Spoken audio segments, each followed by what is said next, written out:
Good morning, everybody. നമുക്ക് ഇന്നത്തെ class ഇന്നത്തെ ക്ലാസ്സിലേക്ക് എല്ലാവർക്കും സ്വാഗതം.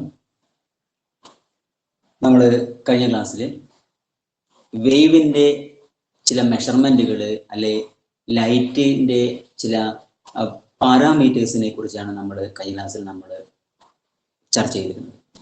അതായത് ലൈറ്റിൻ്റെ അല്ലെങ്കിൽ വേവിൻ്റെ പാരാമീറ്റേഴ്സുകളായ വേവ് ലെങ്ത്, ഫ്രീക്വൻസി, വെലോസിറ്റി, അതുപോലെ വേവ് നമ്പർ, അങ്ങനെയുള്ള ചില ആംപ്ലിറ്റ്യൂഡ്, ഇങ്ങനെയുള്ള ചില കാര്യങ്ങളും അതുമായി കണക്ട് ചെയ്യുന്ന ചില ഇക്വേഷൻസുകളും അതുമായി ബന്ധപ്പെട്ട പ്രോബ്ലങ്ങളൊക്കെയാണ് നമ്മൾ കഴിഞ്ഞ ക്ലാസ്സിൽ നമ്മൾ ഡിസ്കസ് ചെയ്തത്. ആ ഇക്വേഷൻസുകളൊക്കെ ബൈഹാർട്ടായിരിക്കണം. നോട്ടും കിട്ടി എന്ന് വിചാരിക്കുന്നു. നോട്ടൊക്കെ നോട്ടിൽ നിങ്ങളേതായ രീതിയിലൊക്കെ എഴുതി വെക്കുക. എങ്കിൽ മാത്രമാണ് നമുക്ക് ക്ലാസ് മുന്നോട്ട് കൊണ്ടുപോകാൻ പറ്റും. ഓക്കെ, നമ്മൾ ഇന്ന് ഒരു പുതിയ ടോപ്പിക്കാണ്.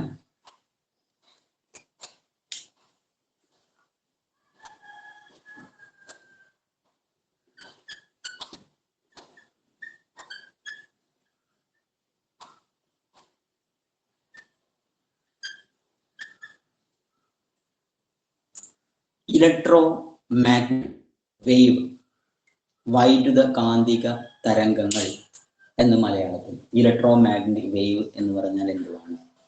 നമുക്ക് ഒരുപാട് ഇലക്ട്രോ മാഗ്നറ്റിക് വേവുകൾ നമുക്ക് അറിയാം. എക്സ്റേ ഇലക്ട്രോ മാഗ്നറ്റിക് വേവ് ആണ്, ultra violet light electro magnetic wave ആണ്, മൊബൈൽ റേഡിയേഷൻ എന്ന് പറഞ്ഞാൽ മൈക്രോവേവിൽ വരുന്നതാണ്, അതൊരു ഇലക്ട്രോ മാഗ്നറ്റിക് വേവ് ആണ്. നമ്മൾ സാധാരണ സൺലൈറ്റ് ഒരു ഇലക്ട്രോ മാഗ്നറ്റിക് വേവ് ആണ്. ഗാമ റേസ്, ഇങ്ങനെയുള്ള എല്ലാ വേവുകളും എന്തുവാണ്? ഇലക്ട്രോ മാഗ്നറ്റിക് വേവുകൾക്ക് എക്സാമ്പിളുകളാണ്. നമുക്കറിയാം radio wave, mobile radiation, X ray, gamma, cosmic, ultra violet, infrared, അതുപോലെ സൺലൈറ്റ്, സാധാരണ നോർമൽ ലൈറ്റ്, ഇതൊക്കെ എന്തുവാണ്? ഇലക്ട്രോ മാഗ്നറ്റിക് വേവുകൾക്ക് എക്സാമ്പിളാണ്. ഓക്കെ, എക്സാമ്പിളുകളാണ്. അപ്പൊ എന്തുവാണ് ഇലക്ട്രോ മാഗ്നറ്റിക് വേവ് എന്ന് പറഞ്ഞാൽ? നമ്മളൊരു ചാർജിൽ പാർട്ടിക്കിൾ, എക്സാമ്പിൾ ഇലക്ട്രോൺ ഒരു ചാർജ്ഡ് പാർട്ടിക്കിളാണ്. അപ്പൊ ചാർജ്ഡ് പാർട്ടിക്കിളിന്റെ പ്രത്യേകത എന്താണ്? അതിനു ചുറ്റും ഒരു ഇലക്ട്രിക് ഫീൽഡുകൾ ഉണ്ടാകും.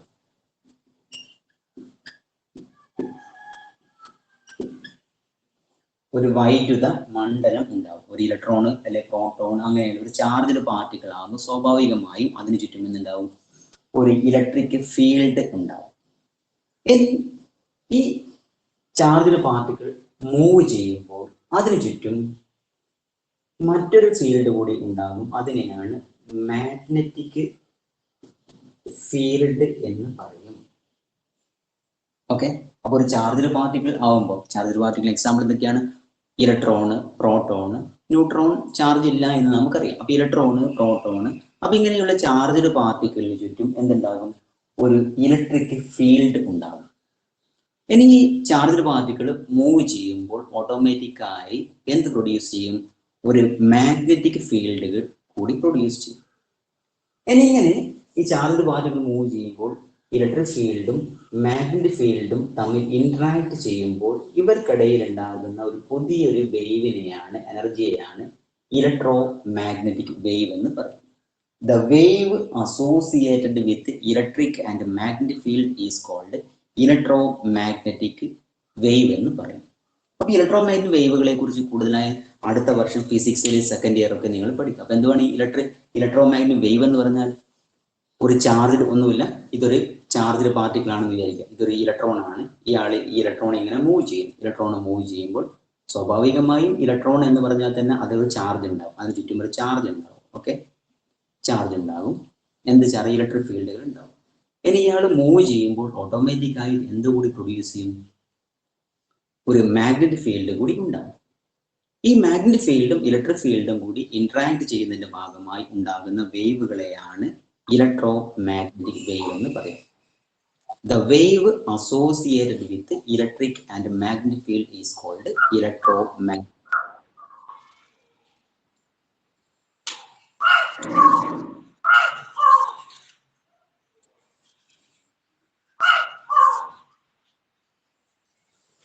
ഇലക്ട്രോമാഗ്നറ്റിക് വേവ് എന്ന് പറയും.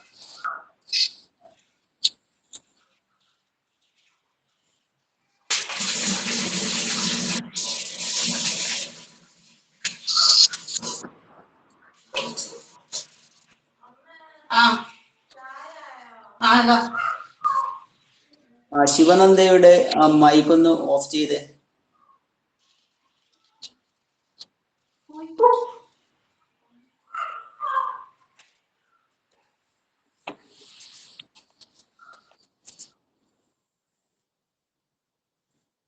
ഓക്കെ, ശരി. അപ്പം ഇലക്ട്രോമാഗ്നറ്റിക് വേവ് എന്ന് പറയുന്നതാണ് wave associated with electric and magnetic field is called electromagnetic wave എന്ന് പറയും.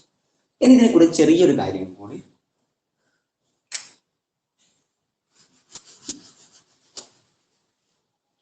ഈ ഇലക്ട്രോമാഗ്നറ്റിക് വേവിന് ചില പ്രത്യേകതകളുണ്ട്. ഇതൊരു ഇലക്ട്രോൺ ആണ്. ഇലക്ട്രോണ് ഈ സൈഡിലേക്ക് മൂവ് ചെയ്യും. അങ്ങനെയാണെങ്കിൽ ഇത് പ്രൊഡ്യൂസ് ചെയ്യുന്ന ഇലക്ട്രിക് ഫീൽഡിന്റെ ഡയറക്ഷൻ എന്ന് പറഞ്ഞാൽ പെർപെൻഡിക്കുലർ ആയിരിക്കും, ഇങ്ങനെയായിരിക്കും. ഓക്കെ, ഇനി മാഗ്നറ്റിക് ഫീൽഡിന്റെ ഡയറക്ഷൻ ഇങ്ങനെയായിരിക്കും. ഓക്കെ, ഈ ഇലക്ട്രോണ് ഇങ്ങോട്ടേക്കാണ് മൂവ് ചെയ്യുന്നത് എങ്കിൽ പ്രൊഡ്യൂസ് ചെയ്യപ്പെടുന്ന ഇലക്ട്രിക് ഫീൽഡിന്റെ ഡയറക്ഷൻ ഇങ്ങനെയായിരിക്കും, മാഗ്നറ്റിക് ഫീൽഡിന്റെ ഡയറക്ഷൻ ഇങ്ങനെയായിരിക്കും. അപ്പൊ ഇവർ തമ്മിൽ ഇന്ററാക്ട് ചെയ്യും. അപ്പൊ ഇതിന്റെ ഇടയിൽ ഈ ഇലക്ട്രിക് ഫീൽഡിന്റെയും മാഗ്നറ്റിക് ഫീൽഡിന്റെ ഇടയിൽ ഉണ്ടാകുന്ന പുതിയ ഒരു എനർജികളെയാണ് നമ്മൾ എന്ത് പറയാ, ഇലക്ട്രോ മാഗ്നറ്റിക് വേവ് എന്ന് പറയും. അപ്പൊ ഇതന്നെ, ഇത് ഓരോ സെക്കൻഡ് ഇങ്ങനെ മാറി മാറി മാറി മാറി ഇങ്ങനെ പോവുകയാണ് ചെയ്യുന്നത്. അപ്പോൾ നോക്കുക, ഈ ബ്ലാക്ക് പെന്നിന്റെ ഡയറക്ഷനിലാണ് ഇലക്ട്രോൺ മൂവ് ചെയ്യുന്നത്, ഇലക്ട്രോൺ അല്ലെ പ്രോട്ടോൺ മൂവ് ചെയ്യുന്നത് വിചാരിക്കും. അങ്ങനെയാണെങ്കിൽ ഇലക്ട്രിക് ഫീൽഡിന്റെ ഡയറക്ഷൻ ഇങ്ങനെയായിരിക്കും, മാഗ്നറ്റിക് ഫീൽഡിന്റെ ഡയറക്ഷൻ ഇങ്ങനെയായിരിക്കും. ഓക്കെ, അങ്ങനെ ഈ ബ്ലൂ പെന്നിന്റെയും ഈ റെഡ് പെന്നിന്റെയും ഇടയിൽ ഉണ്ടാകുന്ന ഈ വേവിനെയാണ്, ഉണ്ടാകുന്ന എനർജിയെയാണ് നമ്മൾ എന്ത് പറയാ, ഇലക്ട്രോ മാഗ്നറ്റിക് വേവ് എന്ന് പറയും. അപ്പൊ ഇങ്ങനെ ഇലക്ട്രിക് ഫീൽഡിന്റെയും മാഗ്നറ്റിക് ഫീൽഡിന്റെയും ഇന്ററാക്ഷന്റെ ഭാഗമായി ഉണ്ടാകുന്ന വേവുകളെയാണ് നമ്മൾ എന്ത് പറയാ, ഇലക്ട്രോ മാഗ്നറ്റിക് വേവ് എന്ന് പറയും. അപ്പൊ ഇലക്ട്രോ മാഗ്നറ്റിക് വേവിന്റെ ഡെഫിനിഷൻ എന്തുവാണ്? The wave associated with electric and magnetic field is called electro magnetic wave എന്ന് പറയും. ഇനി ഇലക്ട്രോ മാഗ്നറ്റിക് വേവിന് ചില സ്വഭാവ സവിശേഷതകളൊക്കെ ഉണ്ട്. എന്തൊക്കെയാണ് ഇതിന്റെ characteristics of electro magnetic wave എന്ന് പറയും? അപ്പൊ ഒന്ന് നമുക്ക് പറയാം, ഈ പറഞ്ഞ സ്റ്റേറ്റ്മെന്റ് തന്നെയാണ്, the wave associated with electric and magnetic field is called electro magnetic wave എന്ന് പറയും. ഇനി മറ്റൊരു പ്രത്യേകതയാണ്, എല്ലാ ഇലക്ട്രോ മാഗ്നറ്റിക് വേവുകളും ലൈറ്റിന്റെ വെലോസിറ്റിയിലാണ് മൂവ് ചെയ്യുക. All electro magnetic wave move with the same velocity as that of light, that is 3 into 10 raised to 8 meter per second. അതായത് എക്സ്റേയും അൾട്രാവയലറ്റും പിന്നെ അൾട്രാവയലറ്റും റേഡിയോ വേവും അതുപോലെ മൊബൈൽ വേവും ഒക്കെ ഒരു ഓട്ട മത്സരം നടത്തുകയാണെങ്കിൽ ആരും ജയിക്കില്ല. എല്ലാവരും ഒരേ സമയം കൊണ്ടാണ് ഒരു പ്രത്യേക സ്ഥലത്ത് എത്തിച്ചേരുക. എല്ലാവരും എന്ത് ചെയ്യുക, ഒരേ സ്പീഡിലാണ് മൂവ് ചെയ്യുക. 3 into 10 raised to 8 meter per second ആണ് മൂവ് ചെയ്യുക. All electro magnetic wave travel with same velocity as that of light ആണ്. ഓക്കെ, മറ്റൊന്നാണ്, they do not require any medium for traveling. നമുക്കറിയാം, ലൈറ്റിന് സഞ്ചരിക്കുവാൻ മാധ്യമത്തിന്റെ അല്ലെങ്കിൽ മീഡിയത്തിന്റെ ആവശ്യമില്ല. അതുപോലെ തന്നെ ഇലക്ട്രോ മാഗ്നറ്റിക് വേവിന് എക്സാമ്പിൾ ആണ് ലൈറ്റ്. ഓക്കെ അല്ലേ? അപ്പൊ ഇലക്ട്രോ മാഗ്നറ്റിക് വേവുകൾക്ക് സഞ്ചരിക്കുവാൻ എന്താവശ്യമില്ല, മീഡിയം ആവശ്യമില്ല. Okay, they do not require any medium for travelling. For example, ഈ സൗണ്ട് ആണെങ്കിൽ അതിനെ സഞ്ചരിക്കാൻ മീഡിയം ആവശ്യമാണ്. ഇപ്പൊ നമ്മൾ അന്തരീക്ഷം, നമ്മൾ മറ്റൊരു പ്ലാനറ്റിലൊക്കെ നമ്മൾ എത്തിച്ചേരുകയാണെങ്കിൽ അടുത്തിരിക്കുന്ന ആൾക്കാരെ നമുക്ക് കാണാം. കാരണം ലൈറ്റിന് അവിടെ എന്താ ചെയ്യുക, അന്തരീക്ഷം ഇല്ല എന്നാണ് നമ്മൾ പറയുന്നത്. മറ്റേതെങ്കിലും ഒരു പ്ലാനറ്റിലൊക്കെ ഗ്രഹത്തിലേക്ക് എത്തിക്കഴിഞ്ഞാൽ എന്ത് ചെയ്യാം, അവിടെ അന്തരീക്ഷമില്ല, മീഡിയം ഇല്ല. അപ്പോൾ സ്വാഭാവികമായി അടുത്തിരിക്കുന്ന ആൾക്കാരെ എന്തുവാണ്, നമുക്ക് കാണാൻ പറ്റും. കാരണം ലൈറ്റിന് എന്താവശ്യമില്ല, മീഡിയം ആവശ്യം. എന്നാൽ നമ്മൾ അടുത്തിരിക്കുന്ന ആൾക്കാർ നമ്മൾ സംസാരിച്ചു കഴിഞ്ഞാലോ അത് കേൾക്കില്ല. കാരണം അവർ സംസാരിക്കുക ഇയർഫോണൊക്കെ ഉപയോഗിച്ചുകൊണ്ടൊക്കെയാണ്. കാരണം ഇയർഫോണൊക്കെ ഉപയോഗിച്ചുകൊണ്ടാണ് സംസാരിക്കുക. എന്തുകൊണ്ടാണ്? സൗണ്ടിന് സഞ്ചരിക്കുവാൻ എന്തുവാണ്, ഒരു മീഡിയം ആവശ്യമാണ്. മീഡിയം ആവശ്യമുണ്ടെങ്കിൽ മാത്രമാണ് എന്ത് ചെയ്യുക, സൗണ്ട് വേവ് സഞ്ചരിക്കുന്നത്. എന്നാൽ ലൈറ്റ് ആണെങ്കിലോ, ലൈറ്റിന് സഞ്ചരിക്കാൻ മീഡിയം ആവശ്യമില്ല. അതുകൊണ്ട് നമ്മൾ ഭൂമിയിൽ നിന്നൊക്കെ മറ്റൊരു പ്ലാനറ്റിലേക്കൊക്കെ നമ്മൾ പോവുകയാണെങ്കിൽ അടുത്തിരിക്കുന്ന ആൾക്കാരെ തമ്മിൽ കാണാം. എന്നാൽ എന്താ ചെയ്യുക, അടുത്തിരിക്കുന്ന ആൾക്കാർ തമ്മിൽ സംസാരിച്ചാൽ എന്ത് ചെയ്യുക, കേൾക്കാൻ പോകുന്നില്ല. എന്തുകൊണ്ടാണ്? സൗണ്ടിന് സഞ്ചരിക്കുവാൻ മീഡിയം ആവശ്യമാണ്, എന്നാൽ ലൈറ്റിന് സഞ്ചരിക്കുവാൻ മീഡിയം ആവശ്യമില്ല. അതുകൊണ്ട് തന്നെ തമ്മിൽ കാണാൻ പറ്റും. ഓക്കെ, അപ്പൊ സൗണ്ട് എത്ര വെലോസിറ്റി ആണ് സഞ്ചരിക്കുക? 340 മീറ്റർ പെർ സെക്കൻഡ് ആണ്. ഈ സെക്കൻഡിൽ 340 മീറ്ററിലാണ് സൗണ്ട് സഞ്ചരിക്കുക. എന്നാൽ ലൈറ്റ് ആണെങ്കിലോ 3 × 10⁸ മീറ്റർ പെർ സെക്കൻഡിലാണ് മൂവ് ചെയ്യുക. ഓക്കെ, അപ്പോൾ what are the important characteristics of എന്നാണ് ഇലക്ട്രോമാഗ്നറ്റിക് വേവ് എന്ന് പറയുന്നത്? ഒന്ന് സ്റ്റേറ്റ്മെന്റ് പറയാം. Number 1, the wave associated with electric and magnetic field is called electromagnetic wave. Second one എന്താണ്? All electromagnetic wave move with same velocity as that of light. That is 3 × 10⁸ metre per സെക്കൻഡിലാണ് move ചെയ്യുക. പിന്നെ they do not require any medium for traveling. ഇനി നമുക്ക് വേണമെങ്കിൽ നമുക്ക് fourth point വേണമെങ്കിൽ പറയാം. ഞാൻ നേരത്തെ ഒരു സിംബോളിക്കലി കാണിച്ചത്. Direction of electric field and magnetic field are mutually perpendicular and they are also mutually perpendicular to direction of propagation. Okay അല്ലേ? ഇതെങ്ങനെ ഏത് ഡയറക്ഷനിലേക്കാണ് പ്രൊപ്പഗേറ്റ് ചെയ്യുന്നത് അതിനെന്താ ചെയ്യാം? മ്യൂച്വലി പെർപെൻഡിക്കുലർ ഫീൽഡും മാഗ്നറ്റിക് ഫീൽഡും ഡയറക്ഷൻ ഓഫ് പ്രൊപ്പഗേഷൻ ഒക്കെ എന്തുവാണ്? 90 ഡിഗ്രി ആയിരിക്കും. അല്ലേ? എന്തുവാണ്?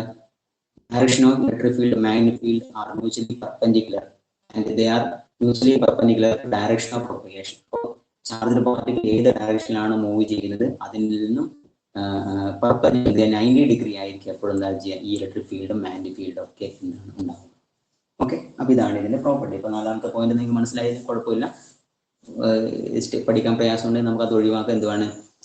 ചാർജ് പാർട്ടിക്കിൾ എങ്ങോട്ടേക്കാണ് മൂവ് ചെയ്യുന്നത് അതിൽ നിന്നും 90 ഡിഗ്രിയിലാണ് ഇലക്ട്രിക് ഫീൽഡ് ഉണ്ടാവുക, അതിൽ നിന്ന് 90 ഡിഗ്രിയിലാണ് മാഗ്നറ്റിക് ഫീൽഡ് ഉണ്ടാവുക. ഇനി ഇവരും എന്താ ചെയ്യുക? ഇലക്ട്രിക് ഫീൽഡ് മാഗ്നറ്റിക് ഫീൽഡ് എന്തായിരിക്കും? എപ്പോഴും എന്താ ചെയ്യുക? 90 ഡിഗ്രി ആയിരിക്കും. അല്ലേ? Okay, the direction of electric field, magnetic field are mutually perpendicular and they are also perpendicular to direction of propagation. Okay, അപ്പോൾ എങ്ങോട്ടേക്കാണോ പ്രവഹിക്കുന്നത് അതിന്റെ പെർപെൻഡിക്കുലർ ആയിരിക്കും ഇലക്ട്രിക് ഫീൽഡും മാഗ്നറ്റിക് ഫീൽഡും ഒക്കെ ഉണ്ടാവും. ഇതാണ് ഇതിന്റെ പ്രത്യേകത. ഓക്കെ, അപ്പോൾ ഇലക്ട്രോമാഗ്നറ്റിക് വേവിന് എക്സാമ്പിൾ ഞാൻ പറഞ്ഞു. എക്സ്റേ, UV റേ, സൺലൈറ്റ് ഒക്കെ എന്തുവാണ്? വിസിബിൾ ലൈറ്റ് ഒക്കെ എന്തുവാണ്? സൺലൈറ്റ് എന്ന് പറഞ്ഞാൽ വിസിബിൾ ലൈറ്റ് ആണ്. ഇതൊക്കെ എന്തിന് എക്സാമ്പിൾ ആണ്? ഇലക്ട്രോമാഗ്നറ്റിക് വേവുകൾക്ക് എക്സാമ്പിൾ ആണ്. Okay,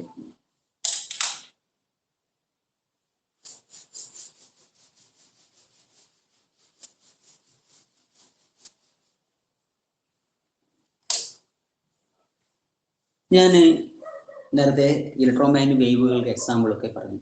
ultra violet, infrared, visible sunlight, അതായത് visible light, gamma rays, cosmic, ഇതൊക്കെ എന്തുവാണ്? ഇലക്ട്രോമാഗ്നറ്റിക് വേവുകൾക്ക് എക്സാമ്പിൾ ആണ് നമ്മൾ പറഞ്ഞു. ഇനി ഈ വേവുകളെയൊക്കെ തന്നെ നമ്മൾ ഏതെങ്കിലും രീതിയിൽ അങ്ങ് അറേഞ്ച് ചെയ്യും. ഏതെങ്കിലും രീതിയിൽ എന്താക്കി അറേഞ്ച് ചെയ്യാന്ന് പറഞ്ഞു കഴിഞ്ഞാൽ നമുക്ക് വെലോസിറ്റിയുടെ അടിസ്ഥാനത്തിൽ ഇവരെ അറേഞ്ച് ചെയ്യാനാവില്ല. കാരണം എല്ലാവരും ഒരേ സ്പീഡിലാണ് മൂവ് ചെയ്യുക എന്ന് നമ്മൾ പറഞ്ഞു. എന്നാൽ ഈ ഇലക്ട്രോമാഗ്നറ്റിക് വേവിന്റെ പ്രത്യേകത അവിടെ ഫ്രീക്വൻസിയോ അല്ലെങ്കിൽ വേവ് ലെങ്തോ അല്ലെ വേവ് നമ്പറോ ഇതൊക്കെ എന്തുവാണ്? വ്യത്യാസമായിരിക്കും. ഓക്കെ, അപ്പൊ ഞാൻ എക്സാമ്പിളായി പറഞ്ഞ ഈ ഇലക്ട്രോമാഗ്നറ്റിക് വേവുകളുടെ പ്രത്യേകത എന്തുവാണ്? ഇവരുടെ വേവ് ലെങ്ത് അല്ലെ ഫ്രീക്വൻസി അല്ലെങ്കിൽ വേവ് നമ്പർ ഇതുവരെയൊക്കെ എന്തുവാണ്? ഓരോന്നിനും വ്യത്യാസമായിരിക്കും. ഇപ്പൊ നമുക്കറിയാം വയലറ്റ് ലൈറ്റിന്റെ വേവ് ലെങ്ത് അല്ല റെഡ് ലൈറ്റിന്റെ വേവ് ലെങ്ത് വളരെ കൂടുതലാണ് അല്ലെ. അതുകൊണ്ടാണ് ദൂരെ നിന്ന് നമ്മൾ റെഡ് ലൈറ്റ് നമ്മൾ കാണും. എന്നാൽ വയലറ്റ് ആണെങ്കിലോ അതിന്റെ വേവ് ലെങ്ത് കുറവാണ്. അങ്ങനെ നമുക്ക് എന്ത് ചെയ്യാം? ക്ലാരിറ്റിയോടുകൂടി നമുക്ക് അങ്ങനെ കാണാൻ വ്യക്തത കുറയില്ല. അപ്പൊ ഞാൻ ഈ പറഞ്ഞ ഈ ഇലക്ട്രോമാഗ്നറ്റിക് വേവുകളെ നമ്മൾ ഏതെങ്കിലും രീതിയിൽ അറേഞ്ച് ചെയ്യുക. ഏതെങ്കിലും രീതിയിൽ ഒന്നുകിൽ വേവ് ലെങ്ത് കൂടി വരുന്നതിന്റെ അടിസ്ഥാനത്തിലോ അല്ലെങ്കിൽ ഫ്രീക്വൻസി കൂടി വരുന്നതിന്റെ അടിസ്ഥാനത്തിലോ അല്ലെ വേവ് നമ്പർ കൂടി വരുന്നതിന്റെ അടിസ്ഥാനത്തിലോ അല്ലെ എനർജിയുടെ അടിസ്ഥാനത്തിലോ നമ്മൾ എന്ത് ചെയ്യുക? അറേഞ്ച് ചെയ്യുക. എങ്ങനെ വേണം നമുക്ക് അറേഞ്ച് ചെയ്യാം. അങ്ങനെ അറേഞ്ച് ചെയ്ത് കഴിഞ്ഞാൽ കിട്ടുന്ന ആ അറേഞ്ച്മെന്റുകൾ പറയുന്ന പേരാണ്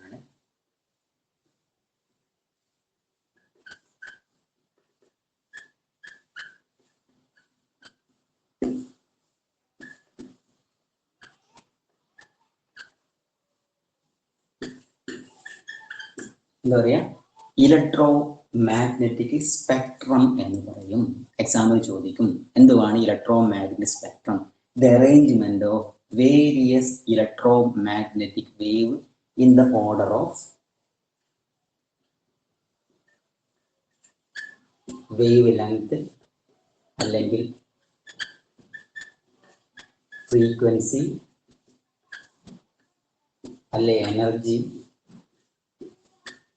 അല്ലെ വേവ് നമ്പർ, ഇതിൻ്റെയൊക്കെ ഏതെങ്കിലും, ഇതെല്ലാം ഈ തമ്മിൽ ഇന്റർ കണക്റ്റഡ് സാധനമാണ്. നമുക്ക് വേവ് ലെങ്ത് ഫ്രീക്വൻസി നമുക്കറിയാം, ഇന്റർ കണക്ട് ആണ്. അതുപോലെ ഫ്രീക്വൻസി എനർജി നമ്മൾ കുറച്ച് കഴിഞ്ഞാൽ അങ്ങോട്ട് നമ്മൾ കണക്ട് ചെയ്യും.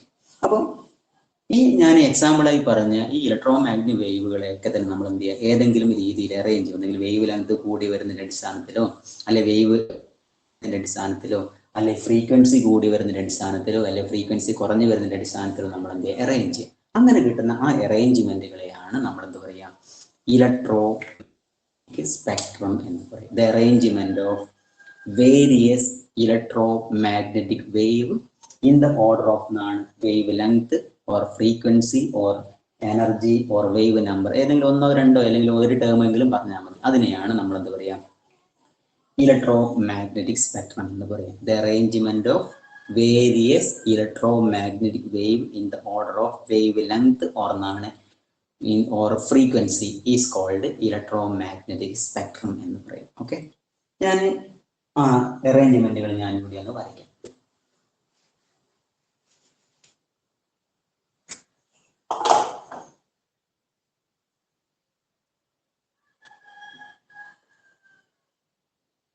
ഒന്നാമതാണ് കോസ്മിക് റേസ്.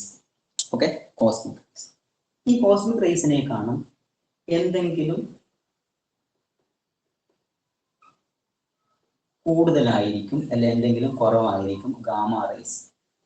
ഓക്കെ, അതെന്താണ് കൂടുതൽ എന്താണ് കുറവ് എന്നുള്ള കാര്യം ഇതിനെ കാണും എന്തെങ്കിലും ഒരു സാധനം കൂടുതലോ അല്ലെ കുറവായിരിക്കും gamma rays. Cosmic rays by heart പഠിച്ചോളൂ. ഗാമ റേസ്,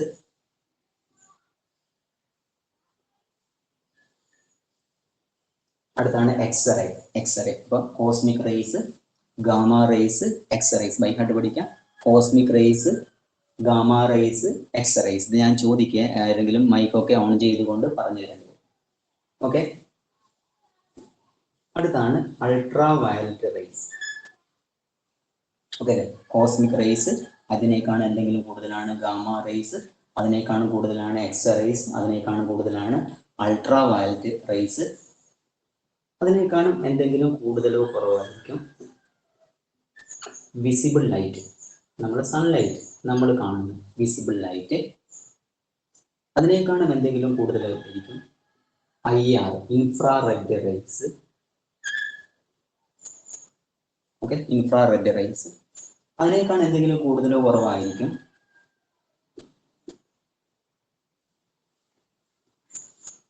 മൈക്രോവേവ്, അതിനേക്കാൾ എന്തെങ്കിലും കൂടുതലോ കുറവായിരിക്കും radio wave.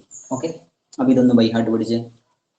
Cosmic rays, gamma rays, X rays, UV rays, visible light, infrared rays, microwave, radio wave.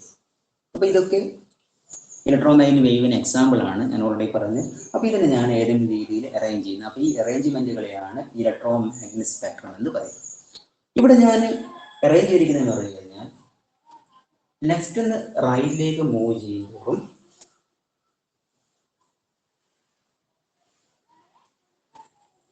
പ്രത്യേകത എന്ന് പറഞ്ഞാൽ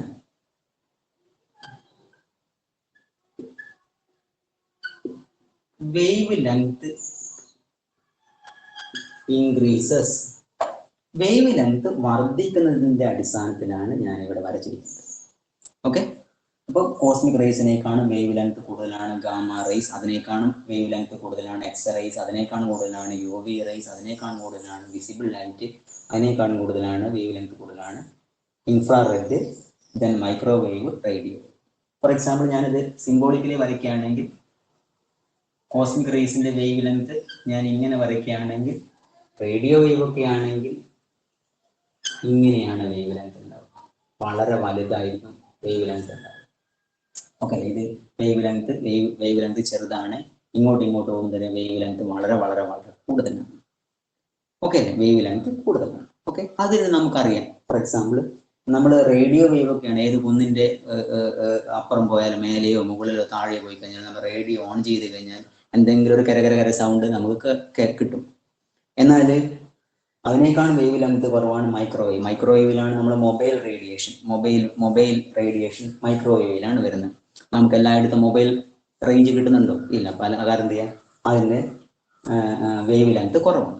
ഓക്കെ ഓക്കെ അപ്പൊ ഇത് ബൈ ഹാർട്ട് പഠിക്കും. അപ്പൊ ഞാൻ ലെഫ്റ്റ് നിന്ന് റൈറ്റിലേക്ക് പോകുന്നതോറും എന്ത് വർദ്ധിക്കുന്ന അടിസ്ഥാനത്തിലാണ് വേവ് ലെങ്ത് കൂടുന്നത്. നമുക്കറിയാം wave length is equal to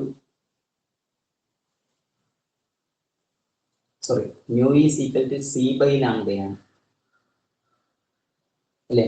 frequency is equal to velocity divide by wave length എന്ന് പറഞ്ഞാൽ ഈ വേവ് ലെങ്ത്തും ഫ്രീക്വൻസി എന്തുമാണ്? ഇൻവേഴ്സ്ലി റിലേറ്റഡ് ആണ്. Inversely related. അപ്പോൾ വേവ് ലെങ്ത് കൂടുതലാണെങ്കിൽ അതിന്റെ ഫ്രീക്വൻസി കുറവായിരിക്കും. വേവ് ലെങ്ത് കൂടുതലാണെങ്കിൽ ഫ്രീക്വൻസി എന്താ ചെയ്യാൻ?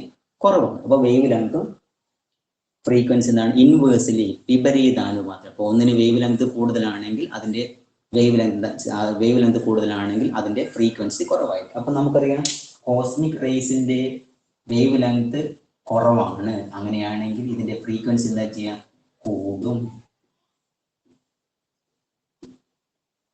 ഓക്കെ അല്ലേ? അപ്പോൾ കോസ്മിക് റേസിന്റെ ഫ്രീക്വൻസി കൂടുതലാണ്. അപ്പൊ ഈ കോസ്മിക് റേസിനേക്കാണ് ഫ്രീക്വൻസി കുറവാണ് ഗാമ റേസ്, അതിനേക്കാണ് ഫ്രീക്വൻസി കുറവാണ് എക്സ്റേ, അതിനേക്കാണ് ഫ്രീക്വൻസി കുറവാണ് യു വി റേസ് എന്ന് പറഞ്ഞാൽ ഇങ്ങോട്ടേക്ക് പോകുന്നതാണ് ഫ്രീക്വൻസി എന്താ ചെയ്യുക?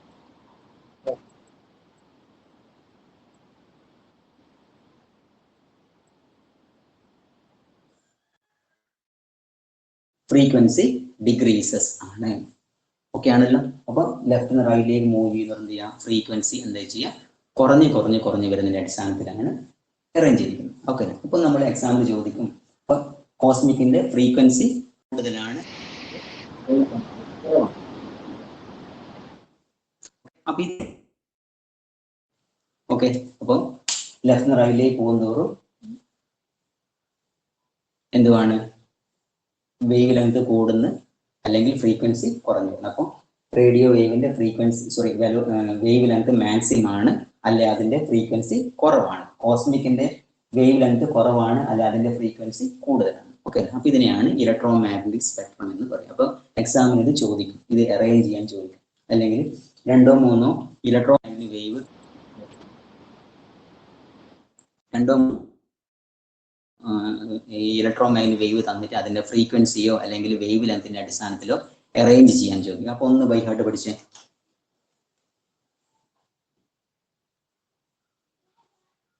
ഒന്ന് ബൈ ഹാർട്ട് പഠിച്ചേ.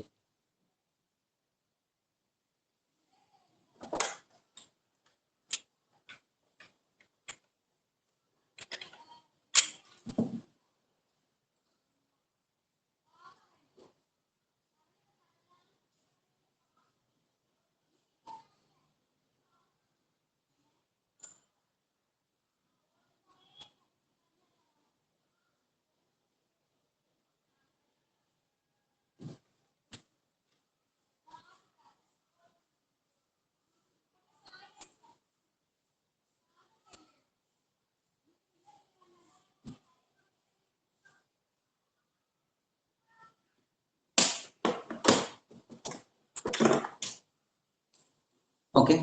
അപ്പൊ ഇത് എക്സാമിന് ചോദിക്കുന്നു. അപ്പൊ ഇതൊക്കെ ഇലക്ട്രോ മാഗ്നറ്റിക് സ്പെക്ട്രം എന്തുവാണ്, അതിന്റെ അറേഞ്ച്മെന്റുകളൊക്കെ എന്തുവാണ് എക്സാമിന് ചോദിക്കുന്നതാണ്. അല്ലെങ്കിൽ 2 or 3 ഇലക്ട്രോ മാഗ്നറ്റിക് വേവ് ഒക്കെ തന്നതിന് ശേഷം പിന്നെ അത് അറേഞ്ച് ചെയ്യാൻ, വേവ് ലെങ്ത് കൂടുന്നതോ അല്ലെങ്കിൽ കുറയുന്നതിന്റെ അടിസ്ഥാനത്തിൽ അറേഞ്ച് ചെയ്യാനൊക്കെയാണ് ചോദിക്കുന്നത്. ഓക്കെ ആണല്ലോ?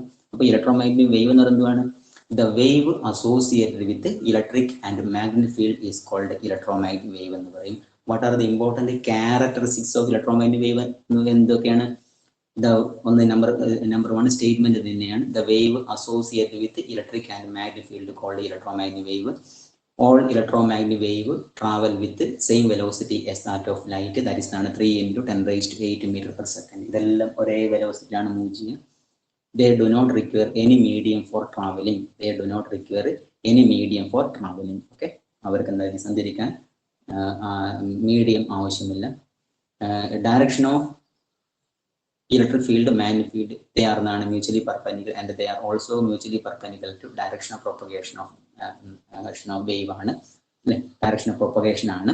ഇതാണ് അതിന്റെ പ്രത്യേകത. ഇങ്ങനെ ഞാൻ എക്സാമ്പിളായി പറഞ്ഞ എല്ലാ ഇലക്ട്രോ മാഗ്നറ്റിക് വേവുകളെയും ഏതെങ്കിലും രീതിയിൽ നമ്മൾ അറേഞ്ച് ചെയ്യാം, വേവ് ലെങ്തോ ഫ്രീക്വൻസിയോ അങ്ങനെ അറേഞ്ച് ചെയ്യാം. അങ്ങനെ അറേഞ്ച്മെന്റുകളെയാണ് ഇലക്ട്രോ മാഗ്നറ്റിക് സ്പെക്ട്രം എന്ന് നമ്മൾ പറയും. ഓക്കെ ആണല്ലോ? അപ്പൊ ഈ electromagnetic spectrum by heart പഠിക്കണം. കോസ്മിക്, ഗാമ, അതുപോലെ എക്സ്റേ, യു വി, അതുപോലെ വിസിബിള്, ഇൻഫ്രാറെഡ്, മൈക്രോവേവ്, റേഡിയോ.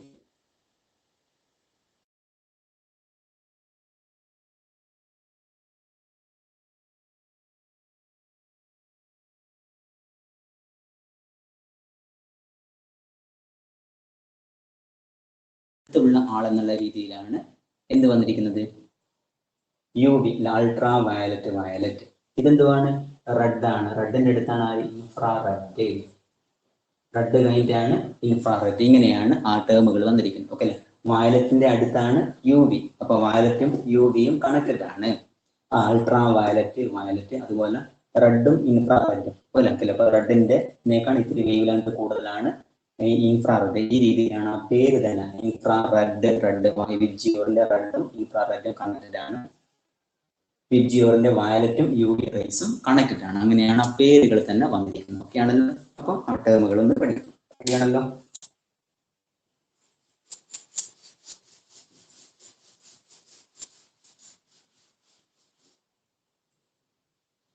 ഒന്ന് ആരെങ്കിലും മൈക്ക് ഓൺ ചെയ്ത് ആ ഇലക്ട്രോമാഗ്നറ്റിക് സ്പെക്ട്രം എന്ന് പറയും. ഒന്ന് ആരെങ്കിലും. അഭിഷേക് കെ കാണുന്നില്ലേ? അഭിഷേക് മൈക്ക് ഓൺ ചെയ്തെന്ന് പറഞ്ഞ് ആ ഇലക്ട്രോമാഗ്നറ്റിക് സ്പെക്ട്രം ഒന്ന് ഏകദേശം ഒന്ന് പറഞ്ഞ്.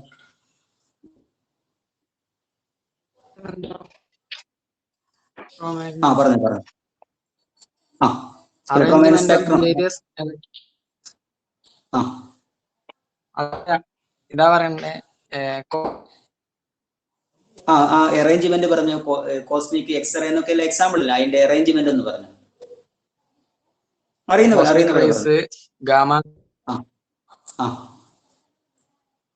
കോസ്മിക്, ഗാമ, ഇനി ഏതായിരുന്നു? X ray, visible light, microwave, radio wave. Okay okay okay okay, very good.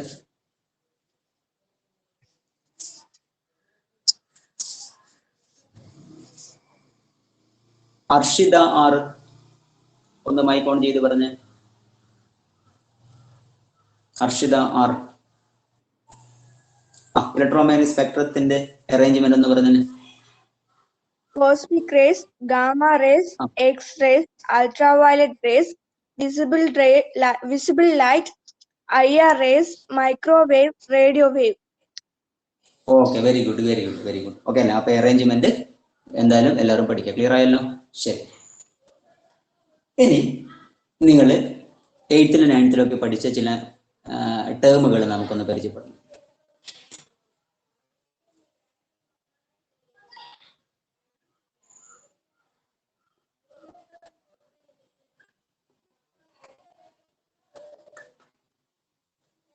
Dispersion നിങ്ങളൊരു പക്ഷേ മലയാളം എഴുത്തിലാണ് പ്രകാശ പ്രകീർണനം എന്നൊക്കെ നമ്മൾ പഠിച്ചിട്ടുണ്ട്. പ്രകാശ പ്രകീർണനം, ഡിസ്പേർഷൻ എന്ന് പറയും. നമുക്കറിയാം ഇതൊരു പ്രിസം ആണെന്ന് വിചാരിക്കണം.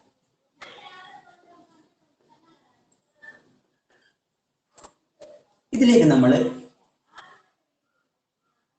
ലൈറ്റ് കടത്തി വിടും. ഓക്കെ അല്ലേ? ലൈറ്റ് കടത്തി വിടും.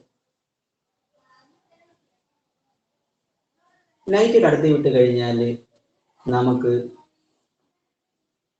വോളില് എന്ത് കിട്ടും?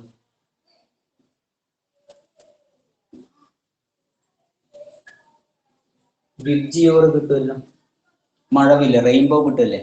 റെയിൻബോ കിട്ടും. അപ്പൊ നമ്മൾ ലൈറ്റ് ഒരു പ്രിസത്തിലൂടെ കടത്തി വിട്ട് കഴിഞ്ഞാൽ നമുക്ക് സ്ക്രീനിൽ, വോളിൽ, ചുമരിൽ ചെയ്യാം മഴവില്ല്, റെയിൻബോ നമുക്ക് കിട്ടും. ഇപ്പൊ നമ്മളിപ്പോ ഒരു സ്കെയിലിലൂടെ എന്താ ചെയ്യാ? നമ്മൾ ജസ്റ്റ് നമ്മൾ നോക്കിക്കഴിഞ്ഞാൽ നമുക്ക് ആ സ്കെയിലിന് ചുറ്റും എന്താ ചെയ്യാ? നമുക്കൊരു റെയിൻബോ, മഴവില്ല് കിട്ടും. വിബ്ജിയോർ മഴവില്ല് കിട്ടും. അപ്പൊ ഒരു ലൈറ്റ് ഒരു പ്രിസത്തിലൂടെ കടത്തി വിടുമ്പോൾ അതിൻ്റെതായ ഡിഫറൻറ്റ് കമ്പോണന്റുകളായി സ്പ്ലിറ്റ് ചെയ്യുന്നതിനെയാണ് ഡിസ്പേർഷൻ എന്ന് പറയാം. The process of splitting up of light into different component when it is passed through a prism called dispersion എന്ന് പറയും. ലൈറ്റ് ഒരു പ്രിസത്തിലൂടെ കടന്നു പോകുമ്പോൾ അതിൻ്റെതായ ഘടകവർണ്ണങ്ങളായി മുറിയുന്ന സ്പ്ലിറ്റ് ചെയ്യുന്ന ആ ഫിനോമിനക്കാണ് നമ്മൾ പ്രകാശ പ്രകീർണനം അല്ലെങ്കിൽ ഡിസ്പേർഷൻ എന്ന് പറയാം. ഓക്കെ അല്ലേ? അപ്പൊ ഡിസ്പേർഷൻ എന്താണ്? ലൈറ്റ് ഒരു പ്രിസത്തിലൂടെ കടന്നു പോകുമ്പോൾ ഡിഫറൻറ്റ് ഇവിടെ ഒരു ലൈറ്റ് ആണ്. അപ്പൊ നമുക്ക് ചുമരില് സ്ക്രീനിൽ എന്താ കിട്ടുന്നത്? റെയിൻബോ വിബ്ജിയർ, കുറെ വിബ്ജിയർ കിട്ടൂലേ? കുറെ വിബ്ജിയർ ഇങ്ങനെ കണ്ടിന്യൂസ് ആയിട്ട് ഇങ്ങനെ വിബ്ജിയറുകൾ കിട്ടും. ഇതിനെയാണ് നമ്മൾ എന്താ പറയാ? ഡിസ്പേർഷൻ എന്ന് പറയും. ഓക്കെ, ഇനി ഈ വോളിൽ കിട്ടിയ ഈ വിബ്ജിയോർ നമ്മൾ നോക്കിക്കഴിഞ്ഞാൽ ഒരു പ്രത്യേകതയുണ്ട്. ഈ വയലറ്റ് ലൈറ്റ്, വയലറ്റ് കളർ, അതിന് തൊട്ട് തന്നെയാണ് ആരുണ്ടാവുക? ഇൻഡിഗോ അല്ലെ? അതിന് തൊട്ട് കൊണ്ടാണ് ആരുണ്ടാവുക? ബ്ലൂ. ഓക്കെ അല്ലേ? ഇനി നമ്മൾ ഈ സ്ക്രീനിൽ കിട്ടുന്ന ഈ പാറ്റേൺ ഓഫ് കളറിനെ, ഈ അറേഞ്ച്മെന്റ് ഓഫ് കളർ ബാൻഡ്, ഇങ്ങനെ കുറെ കളർ വയലറ്റിന്റെ ഒരു കുറച്ച് ഗ്രൂപ്പ് കിട്ടില്ല. വയലറ്റിന്റെ ഒരു തിക്കായിട്ടുള്ള ഒരു ഇത്രയും വയലറ്റ് ആയിരിക്കില്ല, കുറച്ച് വയലറ്റ്. ഇനി അതിനെ തൊട്ട് കൊണ്ട് എന്താ ചെയ്യുക? ഇൻഡിഗോ, കുറച്ചൊരു കട്ടയായിട്ട് എന്തുണ്ടാവും? ഇൻഡിഗോ. ലാസ്റ്റ് എന്താ ചെയ്യുക? റെഡ്. ഇങ്ങനെ തൊട്ട് ഉണ്ടാവും. അപ്പൊ ഇങ്ങനെ ഈ സ്ക്രീനിൽ കിട്ടുന്ന ഈ കളറിന്റെ ബാൻഡിനെ അല്ലെ അറേഞ്ച്മെന്റ് പാറ്റേൺ ഓഫ് കളറിനെ നമ്മൾ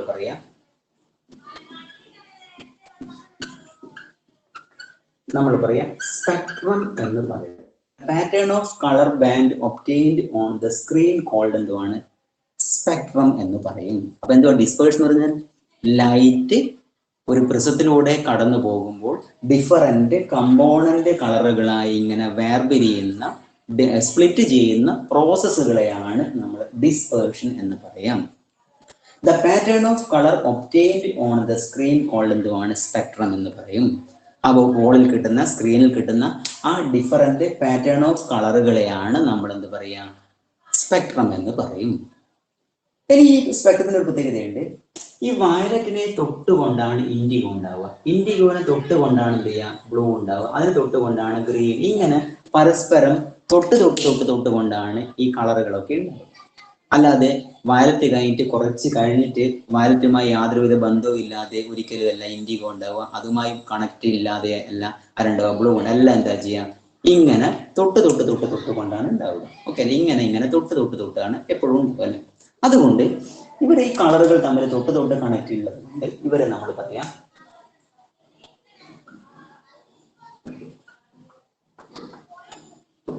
കണ്ടിന്യൂസ് സ്പെക്ട്രം എന്ന് പറയും. എന്താ പറയാ? കണ്ടിന്യൂസ് സ്പെക്ട്രം എന്ന് പറയും. ഈ കളറുകൾ തമ്മിൽ എന്താ ചെയ്യുക? പരസ്പരം തൊട്ട് ഉള്ളത് കൊണ്ട് അവർ നമ്മൾ പറയാം കണ്ടിന്യൂസ് സ്പെക്ട്രം എന്ന് പറയും. The spectrum obtained by using sunlight called എന്തുവാണ്? കണ്ടിന്യൂസ് സ്പെക്ട്രം എന്ന് പറയും. ഇപ്പൊ നമ്മൾ സൺലൈറ്റ് ആണ് ഇതിലൂടെ പ്രിസത്തിലൂടെ കടന്നു വിടുന്നത് എങ്കിൽ നമ്മൾ കിട്ടുന്ന സ്പെക്ട്രം കിട്ടുന്ന ചെയ്യാം ഒരു കണ്ടിന്യൂസ് സ്പെക്ട്രമാണ് കിട്ടുക. എന്താ ഈ കണ്ടിന്യൂസ് സ്പെക്ട്രം എന്ന് പറഞ്ഞാൽ? ഈ കളറുകൾ തമ്മിൽ എന്താ ചെയ്യുക? ഇങ്ങനെ പരസ്പരം എന്താ ചെയ്യുക? ടച്ച് ചെയ്തിട്ടാണ് ഉണ്ടാവുക. അങ്ങനെയാണെങ്കിൽ നമ്മൾ അതിനെന്താ പറയുക? Continuous spectrum. ഒരു പക്ഷേ ഇങ്ങനെ യാതൊരുവിധ കണക്ഷൻ ഒന്നും ഇല്ലാത്ത ഒരു സ്പെക്ട്രം കിട്ടുകയാണെങ്കിൽ നമ്മൾ അതിനെ സ്വാഭാവികമായി ഡിസ്കണ്ടിന്യൂസ് സ്പെക്ട്രം എന്നൊക്കെ നമ്മൾ പറയുമായിരിക്കും. ഡിസ്കണ്ടിന്യൂസ് സ്പെക്ട്രം എന്ന് തന്നെയാണ് നമ്മൾ അതിനെ പറയുന്നത്. അപ്പോൾ ഡിസ്പേർഷൻ എന്തുവാണ്? The process of splitting up of light into different component color when it is passed through a prism called dispersion എന്ന് പറയും. The pattern of color obtained on the screen is called എന്ത് പറയും? Spectrum എന്ന് പറയും. The spectrum obtained by using sunlight is called continuous spectrum എന്ന് പറയും. Okay, continuous spectrum എന്ന് പറയും. ക്ലിയർ ആണല്ലോ? ഇനി നമ്മൾ ഈ പ്രിസം നമ്മൾ മനസ്സിലാവുന്നത് കൊണ്ടാണ് ഞാൻ പ്രിസം എന്ന് പറഞ്ഞത്. ഈ ലൈറ്റുകളെ നമ്മൾ അനലൈസ് ചെയ്യാൻ ഉപയോഗിക്കുന്ന ഉപകരണങ്ങളെ നമ്മൾ സ്പെക്ട്രോമീറ്റർ എന്നാണ് പറയുക. സ്പെക്ട്രോമീറ്റർ എന്നാണ് പറയുക. അപ്പൊ പ്രിസം നമുക്ക് നിങ്ങൾക്കൊക്കെ പരിചയമുള്ളത് കൊണ്ടാണ് നമ്മൾ പ്രിസം എന്നൊരു ടേം ഉപയോഗിച്ചത്. അപ്പൊ നമ്മൾ സൺലൈറ്റ് ഒക്കെയാണ് നമുക്ക് പ്രിസത്തിലൂടെ കടത്തി വിട്ടാൽ ഇങ്ങനെയുള്ള കളറുകൾ കിട്ടും. നമുക്ക് എന്ത് ചെയ്യാം? ജസ്റ്റ് പ്രിസം തന്നെ വേണമെന്നില്ല, നമ്മുടെ സ്കെയിലൊക്കെ മതി അല്ലെ. എന്നാൽ മറ്റൊരു ഇലക്ട്രോമാഗ്നറ്റിക് വേവുകൾ ഒക്കെ ആണെങ്കിൽ നമുക്ക് ഇങ്ങനെ ഒരിക്കലും എന്ത് ചെയ്യില്ല, ഈ പ്രിസത്തിലൂടെ കടത്തി വിട്ട് കഴിഞ്ഞാൽ നമുക്ക് ഇങ്ങനെ സ്പെക്ട്രം കിട്ടണമെന്നില്ല. നമുക്ക് പ്രിസത്തിലൂടെ നമുക്ക് എന്താ ചെയ്യുക? കടത്തി വിട്ട് കഴിഞ്ഞാൽ നമുക്ക് സ്പെക്ട്രം നമുക്ക് അനലൈസ് ചെയ്യാനാവില്ല. അപ്പോൾ അതിന് പ്രത്യേകമായ എന്ത് വേണം? ഉപകരണങ്ങൾ വേണം. അങ്ങനെ ലൈറ്റുകളെ അനലൈസ് ചെയ്യാൻ ഉപയോഗിക്കുന്ന ഉപകരണത്തിന്റെ പേരാണ് സ്പെക്ട്രോമീറ്റർ. ജസ്റ്റ് ഒന്ന് കേട്ടിരുന്നാൽ മതി, സ്പെക്ട്രോമീറ്റർ എന്നാണ് പറയുക. അപ്പൊ ഇതിനെ നമുക്ക് പ്രിസത്തിന് പകരം നമ്മൾ എന്ത് ചെയ്യുക, സ്പെക്ട്രോമീറ്റർ ഉപയോഗിച്ചുകൊണ്ട് നമുക്ക് ഈ കളറുകൾ കിട്ടും. അപ്പൊ നിങ്ങളത് ഹയർ സ്റ്റഡീസിൽ പ്ലസ് ടു ഒക്കെ ഡിഗ്രി ഫിസിക്സ് ഒക്കെ എടുക്കുകയാണെങ്കിൽ നിങ്ങൾ എന്താ ചെയ്യുക, ഇങ്ങനെ സ്പെക്ട്രോമീറ്ററിലൂടെ ഒരു ടെലസ്കോപ്പ് അല്ല മൈക്രോസ്കോപ്പ് പോലെയുള്ള സാധനമൊക്കെയാണ്. ഇങ്ങനെ നമ്മൾ ഇങ്ങനെ നോക്കിക്കഴിഞ്ഞാൽ നമുക്ക് ഇങ്ങനെ സ്ക്രീനിന്റെ ഉള്ളിൽ ലെൻസിന്റെ ഉള്ളിൽ എന്താ ചെയ്യുക, നമുക്ക് മഴവില്ലൊക്കെ കാണുന്ന രീതിയിലുള്ള ഉപകരണമാണ്. അപ്പൊ പ്രിസം എന്നതിൽ ടേം ഞാൻ മാറ്റി എന്ത് പറഞ്ഞേക്കാം, കുറച്ച് അങ്ങോട്ട് സ്പെക്ട്രോമീറ്റർ എന്നൊക്കെ ഞാൻ പറഞ്ഞേക്കാം. അപ്പൊ സ്പെക്ട്രോമീറ്റർ എന്നൊരു ഐഡിയ കിട്ടുന്നില്ല, നിങ്ങൾ എന്താണ് വിചാരിച്ചാൽ മതി, പ്രിസം ആണെന്ന് വിചാരിച്ചാൽ മതി. അപ്പൊ നമുക്ക് ഇവിടെ കിട്ടുന്ന ചുമരിൽ സ്ക്രീനിൽ കിട്ടുന്ന കളറുകളെ നമ്മൾ എന്താ പറയാ, സ്പെക്ട്രം എന്ന് പറയും. അപ്പൊ ഇനി സ്ക്രീൻ എന്ന് പറയുന്ന ടേം ഞാൻ മാറ്റി നമ്മൾ ഫോട്ടോഗ്രാഫി ഫിലിം ഒക്കെയാണ് നമ്മൾ ഡെവലപ്പ് ചെയ്യുക. അപ്പൊ ഫിലിമിലൊക്കെ പതിപ്പിക്കുകയാണ് ചെയ്യുക. അപ്പൊ നമ്മൾ സ്ക്രീൻ എന്നതിന് പകരം നമ്മളിടയ്ക്ക് ഞാൻ ഫോട്ടോഗ്രാഫി ഫിലിം എന്നൊക്കെ ഞാൻ കുറച്ച് കഴിഞ്ഞാൽ അങ്ങോട്ട് എന്താ ചെയ്യാൻ പറഞ്ഞേക്കാം. ഓക്കെ അല്ല. അപ്പൊ സ്പെക്ട്രോമീറ്റർ എന്താ ചെയ്യാം, ലൈറ്റുകളെ അനലൈസ് ചെയ്യാൻ ഉപയോഗിക്കുന്ന ഉപകരണങ്ങളെയാണ് നമ്മൾ സ്പെക്ട്രോമീറ്റർ എന്ന് പറയുക. അപ്പൊ ഇവിടെ ഞാൻ എന്താണ് സ്പെക്ട്രോമീറ്ററിന് പകരം ജസ്റ്റ് ഞാൻ പ്രിസം എന്നൊരു വാക്കാണ് എടുത്തിരിക്കുന്നത്. പ്രിസമാണ് നമുക്ക് നിങ്ങൾക്ക് അറിയാവുന്ന കൊണ്ടാണ് അത്തരം ഒരു ടേമുകൾ പറഞ്ഞിരിക്കുന്നത്. ക്ലിയർ ആണല്ലോ?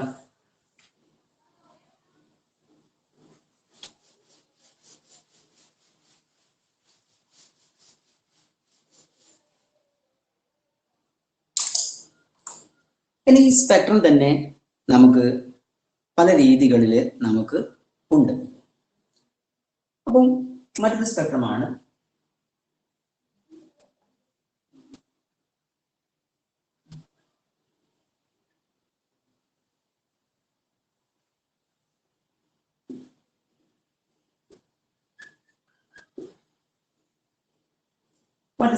Emission spectrum. Emission spectrum. അപ്പൊ എമിഷൻ സ്പെക്ട്രം എങ്ങനെയാണ് കിട്ടുക എന്ന് പറഞ്ഞാൽ, ഇതൊരു സബ്സ്റ്റൻസ് ആണ്. സബ്സ്റ്റൻസ് ആറ്റമാണ്. ഇപ്പൊ സബ്സ്റ്റൻസ് ഇതൊരു പെന്നാണെന്ന് വിചാരിക്കും. ഓക്കെ, ഇതൊരു സബ്സ്റ്റൻസ് ആണല്ലോ. ഇത് പെന്നാണെന്ന് വിചാരിക്കും. ഇത് പെന്ന് തന്നെയാണ്, ഒരു സബ്സ്റ്റൻസ്. ഇതിനെ നമ്മൾ എന്ത് ചെയ്യാന്ന് പറഞ്ഞു കഴിഞ്ഞാൽ ചൂടാക്കാം.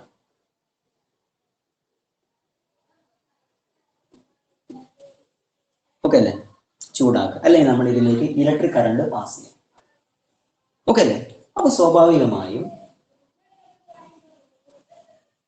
ഇയാള് എനർജി എമിറ്റ് ചെയ്യും. ഫോർ എക്സാമ്പിൾ, നമ്മളിപ്പോ ഒരു അയൺ അല്ലേ, നമ്മുടെ വീട്ടിലെ അലൂമിനിയം പാത്രം നമ്മൾ അടുപ്പിൽ വെച്ച് നമ്മൾ ചൂടാക്കുന്നു. അപ്പൊ സ്വാഭാവികമായും ആ അലൂമിനിയം പാത്രം എനർജി എമിറ്റ് ചെയ്യില്ലേ? അപ്പൊ എനർജി ട്രാൻസ്ഫർ ചെയ്യും. അതുകൊണ്ടാണ് ഭക്ഷണങ്ങളൊക്കെ ചൂടാകുന്നത് അല്ലെ? അപ്പൊ നമ്മൾ ഇതിലേക്ക് എനർജി കൊടുത്തു കഴിഞ്ഞാൽ ഇയാൾ എന്താ ചെയ്യാം, ഇവിടെ നമ്മൾ തൊട്ട് കഴിഞ്ഞാൽ ഇവിടെയൊക്കെ നമ്മൾ തൊട്ട് പോവാണ്, നമുക്ക് ചൂട് ഫീൽ ചെയ്യല്ലോ. ഇതൊരു അയണിന്റെ ഒരു പാത്രമാണ്, അല്ല അയൺ മെറ്റീരിയലാണ്. ഇതിനെ നമ്മൾ ചൂടാക്കുകയാണ്. നമ്മൾ ഈ അയൺ തന്നെ നമ്മൾ തൊടണമെന്നില്ല, ഇതിന്റെ അടുത്തൊക്കെ നമ്മൾ കൈവെക്കുകയാണ്, നമുക്ക് ചെറുതായിട്ട് ചൂടുണ്ടാവില്ല എന്ന് പറഞ്ഞാൽ ഇയാൾ എനർജി എമിറ്റ് ചെയ്യുന്നതാണ്. അപ്പൊ ഇങ്ങനെ എമിറ്റ് ചെയ്യപ്പെടുന്ന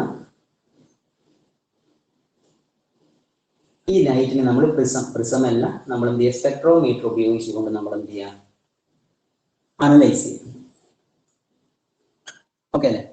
When an atom of element is excited by some method like by heating or by passing electric current, atoms of element emit energy.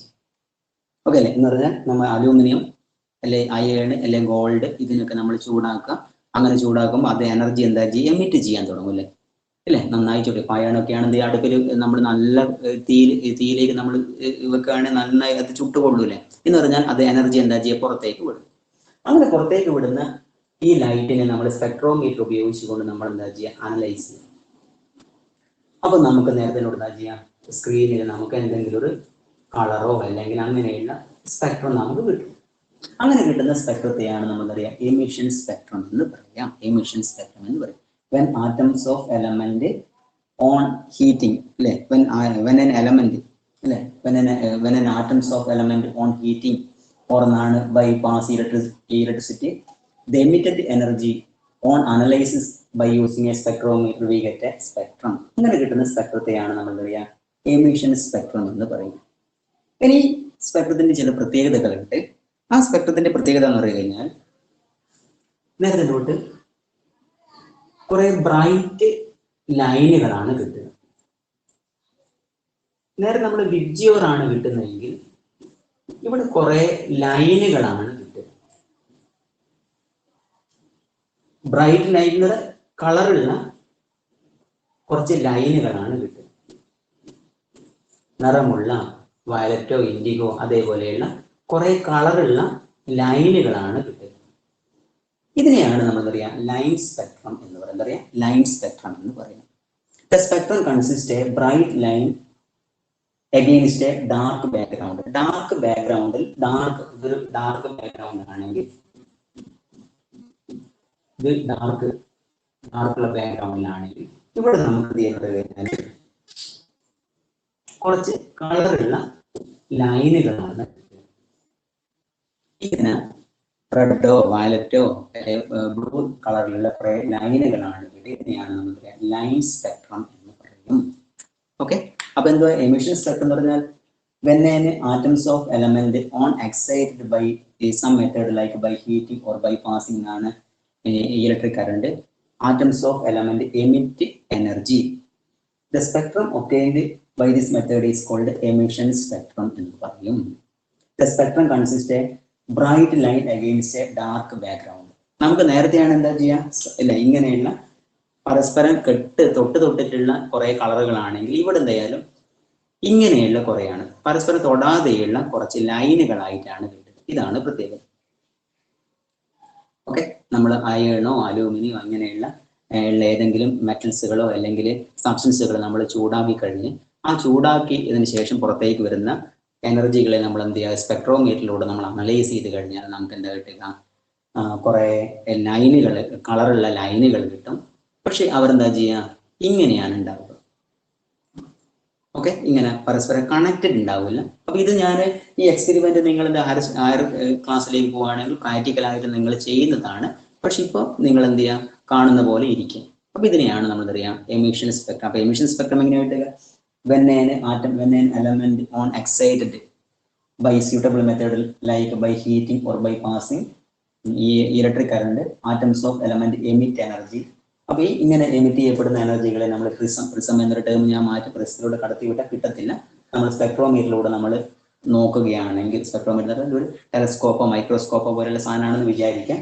നമ്മൾ കിട്ടുക എന്താ ചെയ്യുക കുറെ ലൈനുകളാണ് കിട്ടുക. ആ ലൈനിന്റെ പ്രത്യേകത ചെയ്യാം കളറുള്ള ലൈനാണ്. പക്ഷെ ബാക്ക്ഗ്രൗണ്ട് എന്തായിരിക്കും ഡാർക്ക് ബാക്ക്ഗ്രൗണ്ടിൽ കുറെ എന്താ ചെയ്യാം ലൈൻ ഇങ്ങനെയുള്ള ലൈനായിട്ടാണ് കുറച്ച് ലൈനുകളായിട്ടാണ് കിട്ടുക. ഇതിനെയാണ് നമ്മൾ എമിഷൻ സ്പെക്ട്രം എന്ന് പറയും.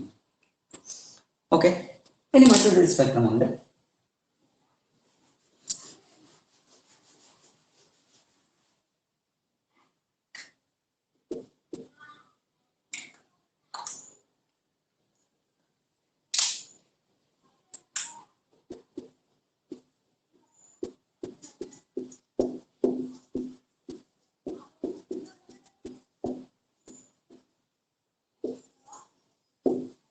ഇവിടുന്നാണ് അബ്സോർഷൻ സ്പെക്ട്രം.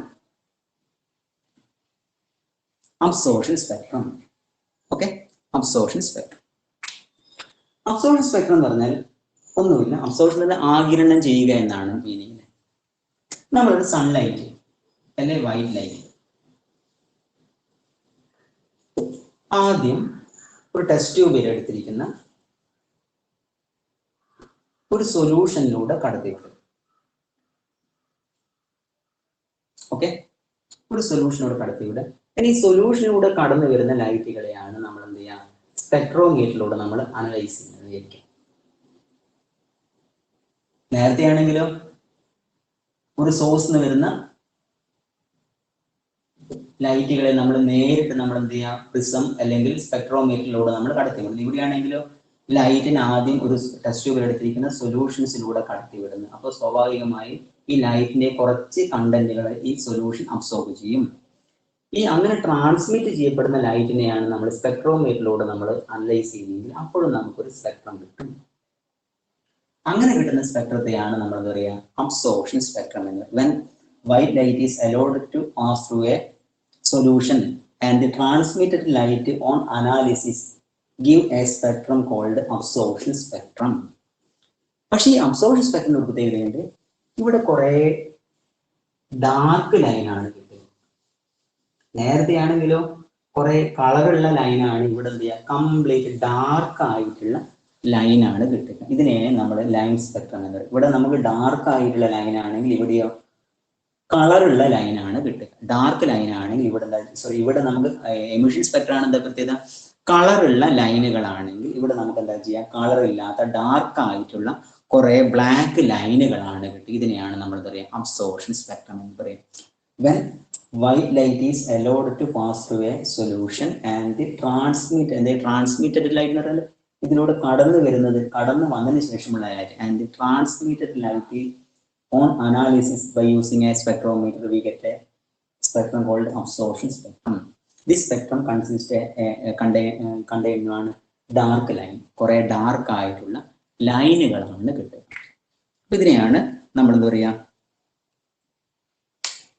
അബ്സോർഷൻ സ്പെക്ട്രം എന്ന് പറയുന്നു. ക്ലിയർ ആണല്ലോ? ഓക്കെ, ക്ലിയർ ആണല്ലോ? അപ്പൊ എന്തൊക്കെയാണ് ഡിസ്പേർഷൻ എന്ന് പറയുന്നതാണ്? ഡിസ്പേർഷൻ എന്ന് പറഞ്ഞാൽ സാധാരണ സൺലൈറ്റിനെ നമ്മൾ ഒരു പ്രിസത്തിലൂടെ അല്ലെങ്കിൽ സ്പെക്ട്രോമീറ്ററിലൂടെ നമ്മൾ അനലൈസ് ചെയ്യുമ്പോൾ നമുക്ക് എന്ത് കിട്ടും? ആ ലൈറ്റ് ഡിഫറെന്റ് കമ്പോണന്റുകളായി സ്പ്ലിറ്റ് ചെയ്യും. അപ്പൊ പ്രിസത്തിന് പകരം നിങ്ങൾ തന്നെ ഒരു സ്കെയിലിലൂടെ നോക്കിക്കഴിഞ്ഞാൽ ആ സ്കെയിൽ വേണമെങ്കിൽ നമുക്ക് എന്താ ചെയ്യാം, സ്പെക്ട്രോമീറ്റർ ആയിട്ട് എടുക്കാം. സ്കെയിലിലൂടെയാണ് നമ്മൾ നോക്കുന്നത്. സ്കെയിലിലൂടെ നമ്മൾ നോക്കുമ്പോഴാണ് നമുക്ക് ഡിഫറെന്റ് കളറുകൾ കിട്ടുക. അങ്ങനെ സ്പ്ലിറ്റ് ചെയ്യപ്പെടുന്ന ആ ഫിനോമിനക്കാണ് ഡിസ്പേർഷൻ എന്ന് പറയും. ചുമരിൽ അല്ലെ നമ്മൾ കാണുന്ന ആ പാറ്റേൺ ഓഫ് കളറുകളെ നമ്മൾ സ്പെക്ട്രം എന്ന് പറയും. ഇനി നമ്മൾ സൺലൈറ്റ് നമ്മൾ നോക്കുമ്പോൾ വയലറ്റും ഇൻഡിഗോവും ബ്ലൂ ഒക്കെ എന്താ ചെയ്യുക, പരസ്പരം തൊട്ടിട്ടാണ് ഉണ്ടാവുക. അതുകൊണ്ട് നമ്മൾ എന്താ പറയുക, കണ്ടിന്യൂസ് സ്പെക്ട്രം എന്ന് പറയും. ഓക്കെ, ഇനി മറ്റൊരു സ്പെക്ട്രമാണ് എമിഷൻ സ്പെക്ട്രം. നമ്മൾ അലൂമിനിയം, അയേണോ, ഗോൾഡോ, പ്ലാറ്റിനോ, സിൽവറോ, കോപ്പറോ അല്ലെങ്കിൽ നമ്മളെ സാധാരണ ഡിസ്ചാർജ് ലാമ്പിൽ ഹൈഡ്രജൻ വാതകമോ അല്ലെങ്കിൽ അങ്ങനെയുള്ള എന്തെങ്കിലുമൊക്കെ നമ്മൾ ഫില്ല് ചെയ്തിട്ട് ചൂടാക്കിയിട്ട് വരുന്ന ലൈറ്റിന് നമ്മൾ എന്ത് ചെയ്യാം, ഇതേപോലെ സ്പെക്ട്രോമീറ്ററിലൂടെ നമ്മൾ അനലൈസ് ചെയ്യാണ്. നമുക്ക് എന്താ കിട്ടുക, കുറെ കളറുള്ള ലൈനുകളാണ് കിട്ടുക. അപ്പൊ അതിനെയാണ് നമ്മൾ എന്താ പറയുക, എമിഷൻ സ്പെക്ട്രം എന്ന് പറയും. എമിഷൻ സ്പെക്ട്രം കൺസിസ്റ്റ് എന്നാണ് bright line against dark background. ഇനി അബ്സോർപ്ഷൻ എന്താണ്? ഇത്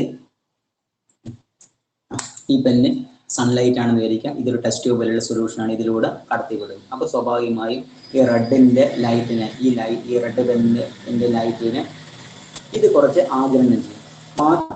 ഇതിനെയാണ് നമ്മൾ എന്ത് ചെയ്യുന്നത്, സ്പെക്ട്രോമീറ്ററിലൂടെ നമ്മൾ അനലൈസ് ചെയ്യുന്നതെങ്കിൽ കിട്ടുന്ന സ്പെക്ട്രത്തെയാണ് നമ്മൾ എന്ത് പറയാം, അബ്സോർഷൻ സ്പെക്ട്രം എന്ന് പറയാം. ഈ അബ്സോർഷൻ സ്പെക്ട്രം പ്രത്യേകം എന്താ ചെയ്യാം, അവിടെ എന്താ ചെയ്യുക, കുറെ ഡാർക്ക് ആയിട്ടുള്ള ലൈനുകളാണ് കിട്ടുക. ഇങ്ങനെ എന്ത് ചെയ്യുക, ഡാർക്ക് ആയിട്ടുള്ള ലൈനുകളാണ് കിട്ടുക. എന്നാൽ എമിഷൻ സ്പെക്ട്രം ആണെങ്കിലും കളേർഡ് ആയിട്ടുള്ള ഇതേപോലെയുള്ള കളേർഡ് ആയിട്ടുള്ള ലൈനുകളാണ് കിട്ടുക അല്ലെ. റെഡും അതുപോലെ ബ്ലൂ ഒക്കെ ഇങ്ങനെയുള്ള കളറുകളാണ് കിട്ടുക. എന്നാൽ നേരത്തെ അബ്സോർഷൻ സ്പെക്ട്രം ആണെങ്കിലോ ഇതേപോലെ ഡാർക്ക് ആയിട്ടുള്ള ലൈനുകളാണ് കിട്ടുക. ഓക്കെ ആണല്ലോ? ക്ലിയർ ആണല്ലോ? ശരി. അപ്പൊ ഇതൊന്ന് നമുക്ക് രണ്ടാളൊക്കെ പറയേണ്ടി വരും. അപ്പൊ പറഞ്ഞ കാര്യങ്ങളൊക്കെ ഒന്ന് മനസ്സിൽ വിചാരിച്ചു നോക്കി.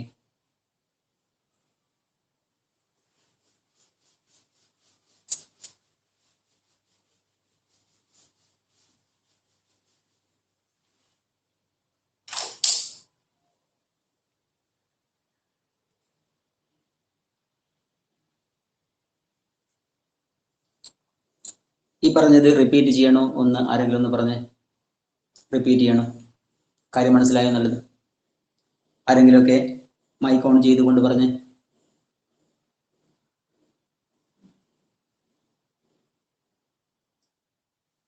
അബ്സോർബ് സ്പെക്ട്രവും എമിഷൻ സ്പെക്ട്രവും ക്ലിയർ ആണോ? ആരെങ്കിലും എല്ലാവരും ഒന്ന് മൈക്ക് ഓൺ ചെയ്തേ.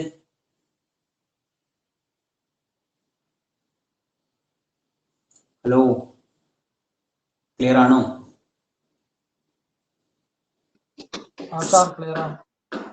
ക്ലിയർ ആണല്ലോ?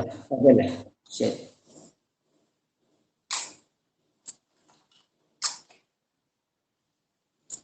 അടുത്ത വളരെ വളരെ വെരി വെരി വെരി ഇമ്പോർട്ടൻ്റ് ആയ ഒരു ടോപ്പിക്കാണ്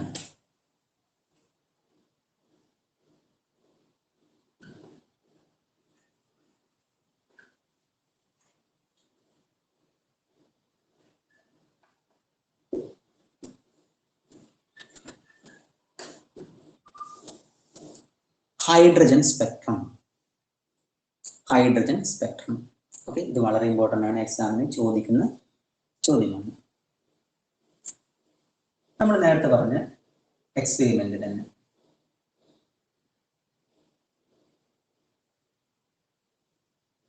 നമ്മൾ ഫസ്റ്റ് ഡേ ഒക്കെ പറഞ്ഞ നമ്മൾ ഡിസ്ചാർജ് ട്യൂബൊക്കെ ഇല്ലേ, ഡിസ്ചാർജ് ട്യൂബ് ഇല്ലേ, കാഥോഡ് റേ ആനോഡ് റേ എന്നൊക്കെ നമ്മൾ പറഞ്ഞില്ലേ, അതേപോലെയുള്ള ഒരു ഡിസ്ചാർജ് ട്യൂബ്. അതിൽ നമ്മൾ ഹൈഡ്രജൻ ഗ്യാസ് ഫില്ല് ചെയ്യും. ഓക്കെ അല്ലേ, ഹൈഡ്രജൻ ഗ്യാസ് ഫില്ല് ചെയ്യും. ഓക്കെ അല്ലേ, ഹൈഡ്രജൻ ഗ്യാസ് ഫില്ല് ചെയ്യും. അപ്പൊ ഈ ഹൈഡ്രജൻ ഗ്യാസ് ഫില്ല് ചെയ്ത ഈ ലാമ്പിൽ നിന്ന് വരുന്ന ലൈറ്റിനെ നമ്മൾ എന്ത് ചെയ്യാം, സ്പെക്ട്രോമീറ്റർ ഉപയോഗിച്ചുകൊണ്ട് നമ്മൾ അനലൈസ് ചെയ്യും. ഓക്കെ, നമ്മൾ ഹൈഡ്രജൻ ഗ്യാസ് ഫില്ല് ചെയ്ത ഒരു ലാമ്പിൽ നിന്ന് വരുന്ന ലൈറ്റിനെ നമ്മൾ എന്ത് ചെയ്യാന്ന് പറഞ്ഞു കഴിഞ്ഞാൽ പ്രിസത്തിലൂടെ ഉപയോഗിച്ച് കിട്ടത്തില്ല, നമ്മൾ സ്പെക്ട്രോമീറ്ററിലൂടെ നമ്മൾ എന്ത് ചെയ്യാം, അനലൈസ് ചെയ്യും. അപ്പോൾ നമുക്ക് സ്ക്രീനിൽ കുറെ ലൈനുകൾ കിട്ടും. സ്വാഭാവികമായും ലൈൻ ആയതുകൊണ്ട് നമ്മൾ ഇതിന് പറയാം ലൈൻ സ്പെക്ട്രം എന്നാണ് പറയുന്നത്. ലൈൻ സ്പെക്ട്രം എന്ന് പറയും. നേരത്തെയാണ് നമ്മൾ കണ്ടിന്യൂസ് സ്പെക്ട്രം എന്ന് പറയുന്നത് ചെയ്യാം, കളറുകൾ തമ്മിൽ കണക്ഷൻ ഉണ്ട്, അതുകൊണ്ട് നമ്മൾ കണ്ടിന്യൂസ് സ്പെക്ട്രം എന്ന് പറയും. ഇനി അബ്സോർഷൻ സ്പെക്ട്രം ആയാലും അതുപോലെ എമിഷൻ സ്പെക്ട്രം ആണെങ്കിൽ ലൈനുകൾ തമ്മിൽ കണക്ഷൻ ഇല്ല, അതുകൊണ്ട് നമ്മൾ അതിനെ ഡിസ്കണ്ടിന്യൂസ് സ്പെക്ട്രം അല്ലെ ലൈൻ സ്പെക്ട്രം എന്ന് പറയും. അപ്പോൾ നമ്മൾ ഹൈഡ്രജൻ ഗ്യാസ് ഫില്ല് ചെയ്ത് ലാമ്പിൽ നിന്ന് വരുന്ന ലൈറ്റിനെ നമ്മൾ പ്രിസം അല്ലെങ്കിൽ സ്പെക്ട്രോമീറ്റർ ഉപയോഗിച്ചുകൊണ്ട് നമ്മൾ അനലൈസ് ചെയ്യാം. അങ്ങനെ അനലൈസ് ചെയ്ത് കഴിഞ്ഞാൽ നമുക്ക് കിട്ടുക കുറെ ഇങ്ങനെ ഡിസ്കണ്ടിന്യൂസ് ആയ കുറെ വരകളാണ് കിട്ടുക. ഓക്കെ അല്ലേ, അപ്പൊ ഇതിനെയാണ് നമ്മൾ പറയാ ലൈൻ സ്പെക്ട്രം എന്ന് നമ്മൾ പറയും. ഈ ഓരോ ലൈനുകളെയും ഓരോ സയന്റിസ്റ്റുമാരുകളാണ് അനലൈസ് ചെയ്തുകൊണ്ട് ഓരോന്നിൻ്റെയും ഫ്രീക്വൻസിയും വേവ് ലെങ്തും ഒക്കെ നമ്മൾ അനലൈസ് ചെയ്യുന്നത്. അപ്പൊ ഇങ്ങനെ കിട്ടുന്ന ഈ ഓരോ ലൈനിനെയും ഓരോ സയന്റിസ്റ്റുമാരാണ് സ്റ്റഡി ചെയ്തത്. അതുകൊണ്ട് തന്നെ ഈ ഓരോ ലൈനും ചില പ്രത്യേകതകളുണ്ട്. ആ ലൈനിനെ സ്റ്റഡി ചെയ്ത് സയന്റിസ്റ്റുമാരുടെ ഓർമ്മക്കാണ്, അവരുടെ പേരിലാണ് ഈ ഓരോ ലൈനുകളും അറിയപ്പെടുന്നത്. അതിൽ ഒന്നാമത്തെ ലൈനാണ്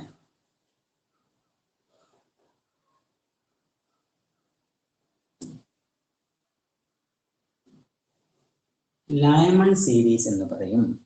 എന്താ പറയാ, ലയമൺ സീരീസ്.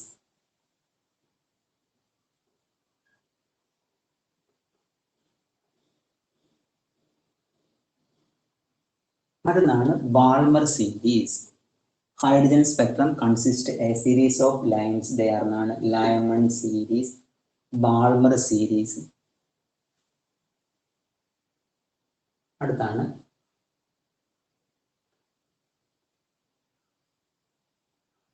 പാസ്റ്റൻ സീരീസ് അല്ലെ പാഷൻ സീരീസ് അല്ലെ പാസ്റ്റൻ സീരീസ് എന്ന് പറയും. ഓക്കെ, ലയമൺ സീരീസ്, ഇതൊരു ലയമൺ സീരീസ് ആണെന്ന് വിചാരിക്കാം. അങ്ങനെയാണ് ഇതെന്തുവാണ്, ബാൾമർ സീരീസ് ആണ്. ഇതെന്തുവാണ്, പാഷൻ സീരീസ് ആണ്. അടുത്താണ്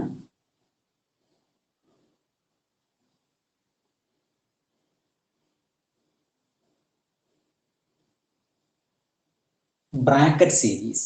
hydrogen spectrum consist a series of lines. They are എന്നാണ് Lyman series, Balmer series, Paschen series, Brackett series.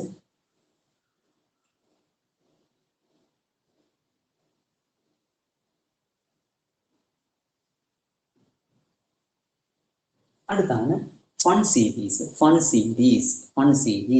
Okay, Pfund series. അപ്പൊ ഇത് ബൈ ഹാർട്ട് പഠിക്കണം. ഹൈഡ്രജൻ സ്പെക്ട്രത്തിലെ ഡിഫറന്റ് ലൈൻ. അപ്പൊ എന്തുവാണ്, നമ്മുടെ സാധാരണ ഒരു ലാമ്പ് ആയിക്കോട്ടെ, നിങ്ങളുടെ വീട്ടിലൊക്കെയുള്ള 110 ഇല്ല, ഫിലമെന്റ് ലാമ്പ് ഇല്ല, ഫിലമെന്റ് ലാമ്പിൽ ഇതിൻ്റെ ഉള്ളിൽ എന്ത് ചെയ്യാം, ഹൈഡ്രജൻ ഗ്യാസ് ആണെന്ന് വിചാരിക്കാം. ഹൈഡ്രജൻ ഗ്യാസ് ഫില്ല് ചെയ്യാം. അപ്പോൾ സ്വാഭാവികമായും ആ ഫിലമെന്റ് ചൂടാകുന്നതിന്റെ ഭാഗമായിട്ട് ലൈറ്റ് എമിറ്റ് ചെയ്യും അല്ലെ, ലൈറ്റ് എമിറ്റ് ചെയ്യും. അങ്ങനെയാണ് നമ്മൾ ലൈറ്റ് കിട്ടുന്നത്. ബൾബ് നമ്മൾ ഹോൾഡറിൽ നമ്മൾ ഫിറ്റ് ചെയ്ത് സ്വിച്ച് ഓൺ ചെയ്ത് നമുക്ക് ലൈറ്റ്, അപ്പൊ എമിഷൻ ആണ് അല്ലെ, ലൈറ്റ് എമിറ്റ് ചെയ്യും. അപ്പൊ ലൈറ്റ് എമിറ്റ് ചെയ്യുന്നു. അങ്ങനെ എമിറ്റ് ചെയ്യപ്പെടുന്ന ലൈറ്റുകളെ നമ്മൾ എന്ത് ചെയ്യാം, പ്രിസം അല്ല സ്പെക്ട്രോമീറ്ററിലൂടെ നമ്മൾ അനലൈസ് ചെയ്ത് കഴിഞ്ഞാൽ നമുക്ക് കുറെ ലൈനുകളാണ് കിട്ടുക. ഓരോ ലൈനിനെയും നമ്മൾ ഓരോ പേര് കൊടുക്കും. Lyman series, Balmer series, Paschen series, Brackett series, Pfund series, അടുത്തുകൊണ്ട് ഹംഫ്രി സീരീസ്. നമ്മുടെ സിലബസിലില്ല, ഹംഫ്രി സീരീസ് എന്നൊക്കെ നമുക്ക് അടുത്ത മാറണം. ഇത് നിങ്ങൾ ഓർഡറിൽ തന്നെ പഠിക്കണം. ഓർഡറിൽ തന്നെ പഠിക്കണം. കാരണം ഓർഡറിൽ പഠിച്ചാൽ നമുക്ക് എന്ത് ചെയ്യാം, പ്രോബ്ലങ്ങളൊക്കെ ചെയ്യാൻ നമുക്ക്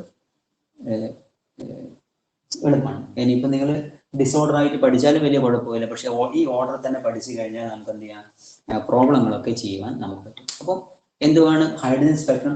hydrogen spectrum consist a series of lines. അത്ര മതി.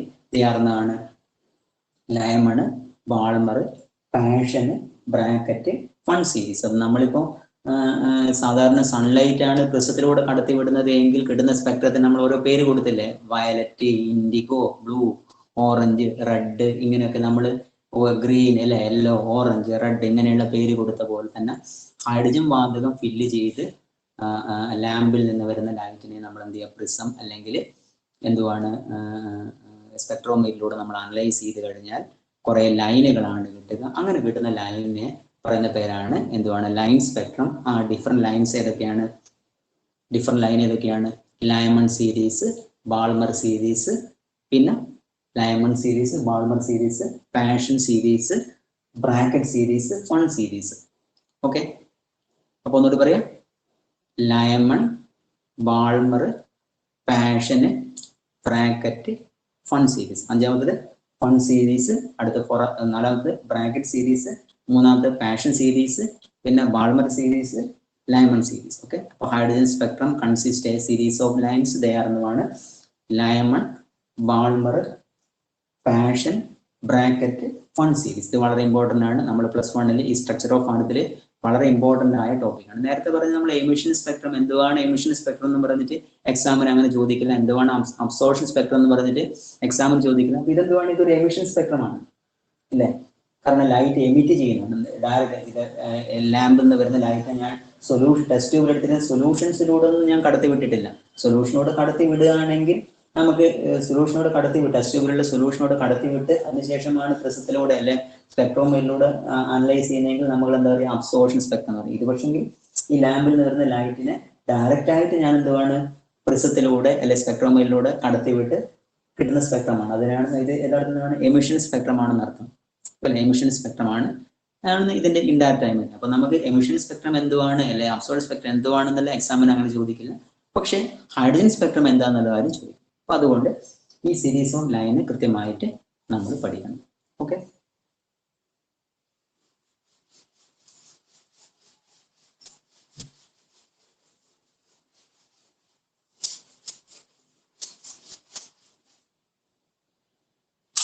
അപ്പൊ ഈ ഹൈഡ്രജൻ സ്പെക്ട്രം ഒന്ന് പറയണം, ഒന്ന് രണ്ടാണെന്ന് പറയണം.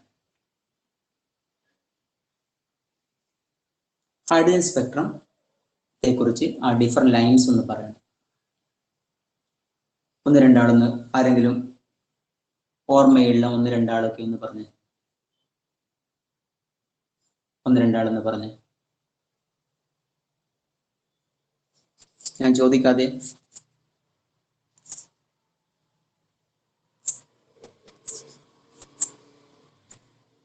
ആരെങ്കിലൊക്കെ പറഞ്ഞേ.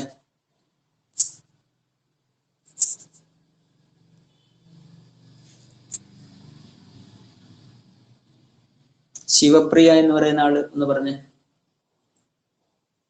ഹൈഡ്രജൻ സ്പെക്ട്രത്തിലെ ഡിഫറെന്റ് ലൈൻസ് മൈക്ക് ഓൺ ചെയ്തെന്ന് പറഞ്ഞ്.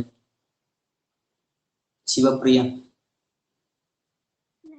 ഹൈഡ്രജൻ സ്പെക്ട്രത്തിലെ different Lyman series, Balmer series, Passion series, Bracket series, Pundit series. Okay, very good, very good. Udith നിവേദോ അങ്ങനെ ഒരു പേര് കാണുന്നില്ല. ഉദിത്ത് ഒന്ന് മൈക്ക് ഓൺ ചെയ്ത് പറഞ്ഞ്. ഉദിത് എന്ന് പറയുന്ന ഒരു കുട്ടി ഉണ്ടല്ലോ, അങ്ങനെയുള്ള ഒരു പേരാണ് ഇവിടെ കാണുന്നത്.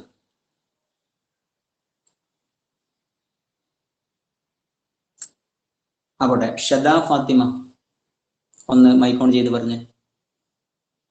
ഹൈഡ്രജൻ സ്പെക്ട്രത്തിലെ ഡിഫറെന്റ് ലൈൻസുകൾ ഒന്ന് പറഞ്ഞ്.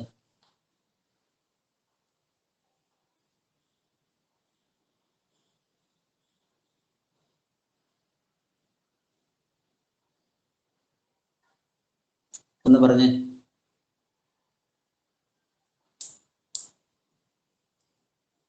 ഇല്ലേ? Lyman series, ആ Balmer series, Passion series, Fun series, bracket series, Fun series. അപ്പൊ ഇത് എക്സാമിന് ചോദിക്കുന്നതാണ്. ഓക്കെ അല്ലേ?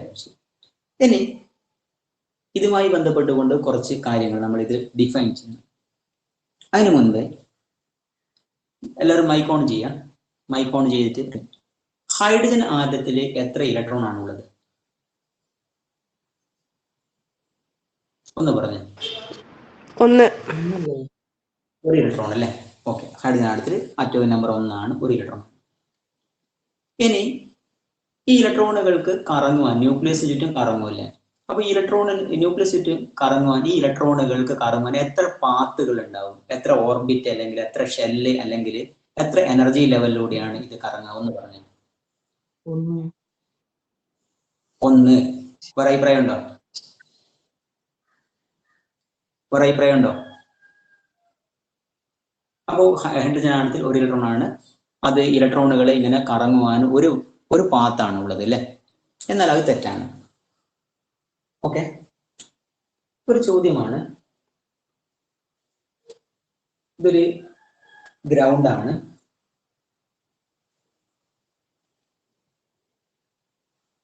ഓക്കെ അല്ലേ? ഒരാൾക്ക് ഇവിടുന്ന് നടന്ന് ഇവിടെ എത്തണം. ഈ ഗ്രൗണ്ടിലൂടെ എത്ര വഴികൾ ഉണ്ടെന്ന് ചോദിച്ചാൽ എത്ര വഴി ഉണ്ടാവും? ഇൻഫിനിറ്റ് വഴികളുണ്ട് അല്ലേ? ഒരു വഴി എന്ന് പറഞ്ഞാൽ ഇതാണ് വഴി, വേറെ വഴി എന്ന് പറഞ്ഞാൽ ഇതാണ്, വേറെ വഴി എന്ന് പറഞ്ഞാൽ ഇങ്ങനെയാണ്. ഒരാൾ വേറെ കറങ്ങി കറങ്ങി കറങ്ങി കറങ്ങി ഇങ്ങനെയൊക്കെ നമുക്ക് ഇവിടെ എത്താം അല്ലേ? അപ്പൊ ഒരു ഗ്രൗണ്ടിലെ വഴികളുടെ എണ്ണം ചോദിച്ചു കഴിഞ്ഞാൽ നമുക്ക് ആ എണ്ണം നമുക്ക് ഒരിക്കലും പറയാൻ പറ്റത്തില്ല. അത് ഇൻഫിനിറ്റ് വഴികളുണ്ട്. അതുപോലെയാണ് നിങ്ങൾ മനസ്സിലാക്കിയ സാധനം തെറ്റാണ്. അടിഞ്ഞാടത്തിൽ ഇലക്ട്രോണുകൾ ഒന്നാണ്, അതിന് ചുറ്റും കറങ്ങുവാനുള്ള വഴി ഒന്നല്ല, ഒരുപാട് വഴികളുണ്ട്. ഒരുപാട് വഴികളുണ്ടെന്നർത്ഥം. ഇപ്പൊ ഹൈഡ്രജനാറ്റത്തിലെ ഇലക്ട്രോണിന്റെ എണ്ണം ചോദിച്ചാൽ 1 എന്നാൽ ന്യൂക്ലിയസ് ചുറ്റും കറങ്ങാനുള്ള പാത്ത് എത്ര എണ്ണമാണെന്ന് ചോദിച്ചാൽ 1 ഒരുപാടുണ്ട്. നിങ്ങൾ 8th-ലോ 9th-ലോ നിങ്ങൾ ആറ്റത്തിന്റെ മോഡൽ വരയ്ക്കാൻ പറഞ്ഞാൽ, ഹൈഡ്രജനാറ്റത്തിന്റെ മോഡൽ വരയ്ക്കാൻ പറഞ്ഞാൽ നിങ്ങൾ ഇങ്ങനെ പ്ലസ് ഇട്ട് ഇലക്ട്രോൺ ഇങ്ങനെ അങ്ങ് വരയ്ക്കും. പക്ഷെ ഇതെല്ലാം ഇങ്ങനെയല്ല. നിങ്ങൾക്ക് ഇത് കഴിഞ്ഞിട്ട് നിങ്ങൾക്ക് ഇവിടെയൊക്കെ ഇങ്ങനെയൊക്കെ വരക്കണം എന്നുണ്ടെങ്കിൽ വീണ്ടും വീണ്ടും നിങ്ങൾക്ക് ഇങ്ങനെ വരച്ച് വരച്ച് പോകാം. ഓക്കെ. കാരണം ഇലക്ട്രോണുകൾ ഇല്ലാത്തതിനാലാണ് നമ്മൾ ഇങ്ങനെ ഡാർക്ക് ലൈൻ നമ്മൾ കാണിക്കാത്തത്. നിങ്ങൾക്ക് എത്ര പാത്ത് വേണമെങ്കിലും എന്ത് ചെയ്യാം, വരയ്ക്കാം. ഓക്കെ. ഇനി മറ്റൊന്നാണ് ചോദ്യമാണ്, ന്യൂക്ലിയസിന്റെ അടുത്തുള്ള ഇലക്ട്രോണിനാണോ എനർജി കൂടുതൽ, അല്ലെങ്കിൽ ന്യൂക്ലിയസിന് അകലെയുള്ള പാത്തിലൂടെ കറങ്ങുന്ന ഇലക്ട്രോണിനാണോ എനർജി കൂടുതൽ എന്നാണ് അടുത്ത എന്റെ ചോദ്യം. നിങ്ങളുടെ അഭിപ്രായം എന്താണ്? അകലെയുള്ള കറങ്ങുന്ന ഇലക്ട്രോണിന്റെ എനർജി എന്താ ചെയ്യുക? കൂടുതലായിരിക്കും. അടുത്തുള്ള ഇലക്ട്രോണിന്റെ എനർജി എന്താ ചെയ്യുക? കുറവും ആയിരിക്കും. ഓക്കെ അല്ലേ? അപ്പം ന്യൂക്ലിയസിന്റെ ഏറ്റവും അടുത്ത് കറങ്ങുന്ന ഇലക്ട്രോണിന്റെ എനർജി കുറവാണ്. ഇനി അതിനേക്കാളും കൂടുതലാണ് ആ ന്യൂക്ലിയസിന് അകന്ന് പോകും തോറും ഇലക്ട്രോണിന്റെ എനർജി എന്താ ചെയ്യുക? കൂടി കൂടി കൂടി വരും. അപ്പോൾ നമുക്ക് വേണമെങ്കിൽ ഇത് 1ാമത്തെ എനർജി ലെവലാണ്, ഇത് 2, 3, ഇത് 4, 5. അപ്പോൾ 1ാമത്തെ ഷെല്ലിലൂടെ കറങ്ങുന്ന ഇലക്ട്രോണിന്റെ എനർജിനേക്കാണ് കൂടുതലായിരിക്കും സെക്കൻഡ് ഷെല്ലിൽ കറങ്ങുന്ന ഇലക്ട്രോണിന്റെ എനർജി. അതിനേക്കാളും കൂടുതലായിരിക്കും 3rd ഷെല്ല്, അതിനേക്കാളും കൂടുതലാണ് 4th ഷെല്ല്, അതിനേക്കാളും കൂടുതലാണ് 5th ഷെല്ല്. അപ്പൊ എനർജി എന്തായിരിക്കും? കൂടുതലായിട്ട് ഇങ്ങനെ വരും. ഓക്കെ അല്ലേ? അപ്പൊ ഈ ടേമുകൾ നമുക്ക് ആവശ്യമാണ്. അപ്പോൾ ഒന്ന് ഓർമ്മിക്കാം, ഒരു ന്യൂക്ലിയസ് ചുറ്റും ഇലക്ട്രോണുകൾക്ക് കറങ്ങുവാനുള്ള പാത്ത് എന്ന് പറയുന്നത് 1ഓ 2ഓ അല്ല, ഇൻഫിനിറ്റ് പാത്തുകൾ ഉണ്ടായിരിക്കും. മറ്റൊരു പോയിന്റ് ആണ്, ന്യൂക്ലിയസിന്റെ അടുത്ത് കറങ്ങുന്ന, ന്യൂക്ലിയസിൽ നിന്നും അകന്ന് പോകും തോറും ഇലക്ട്രോണിന്റെ എനർജി എന്താ ചെയ്യാം? കൂടി കൂടി കൂടി വരും. ഓക്കെ. ഈ ടേമുകളൊക്കെ നമ്മൾ ഉപയോഗിച്ചുകൊണ്ട് ആണ് നമ്മുടെ ലൈമൺ സീരീസ് എന്തുവാണ്, ബാൾമർ സീരീസ് എന്തുവാണ്, പാഷൻ സീരീസ് എന്തുവാണ് എന്ന കാര്യം നമുക്ക് എക്സ്പ്ലെയിൻ ചെയ്യണം.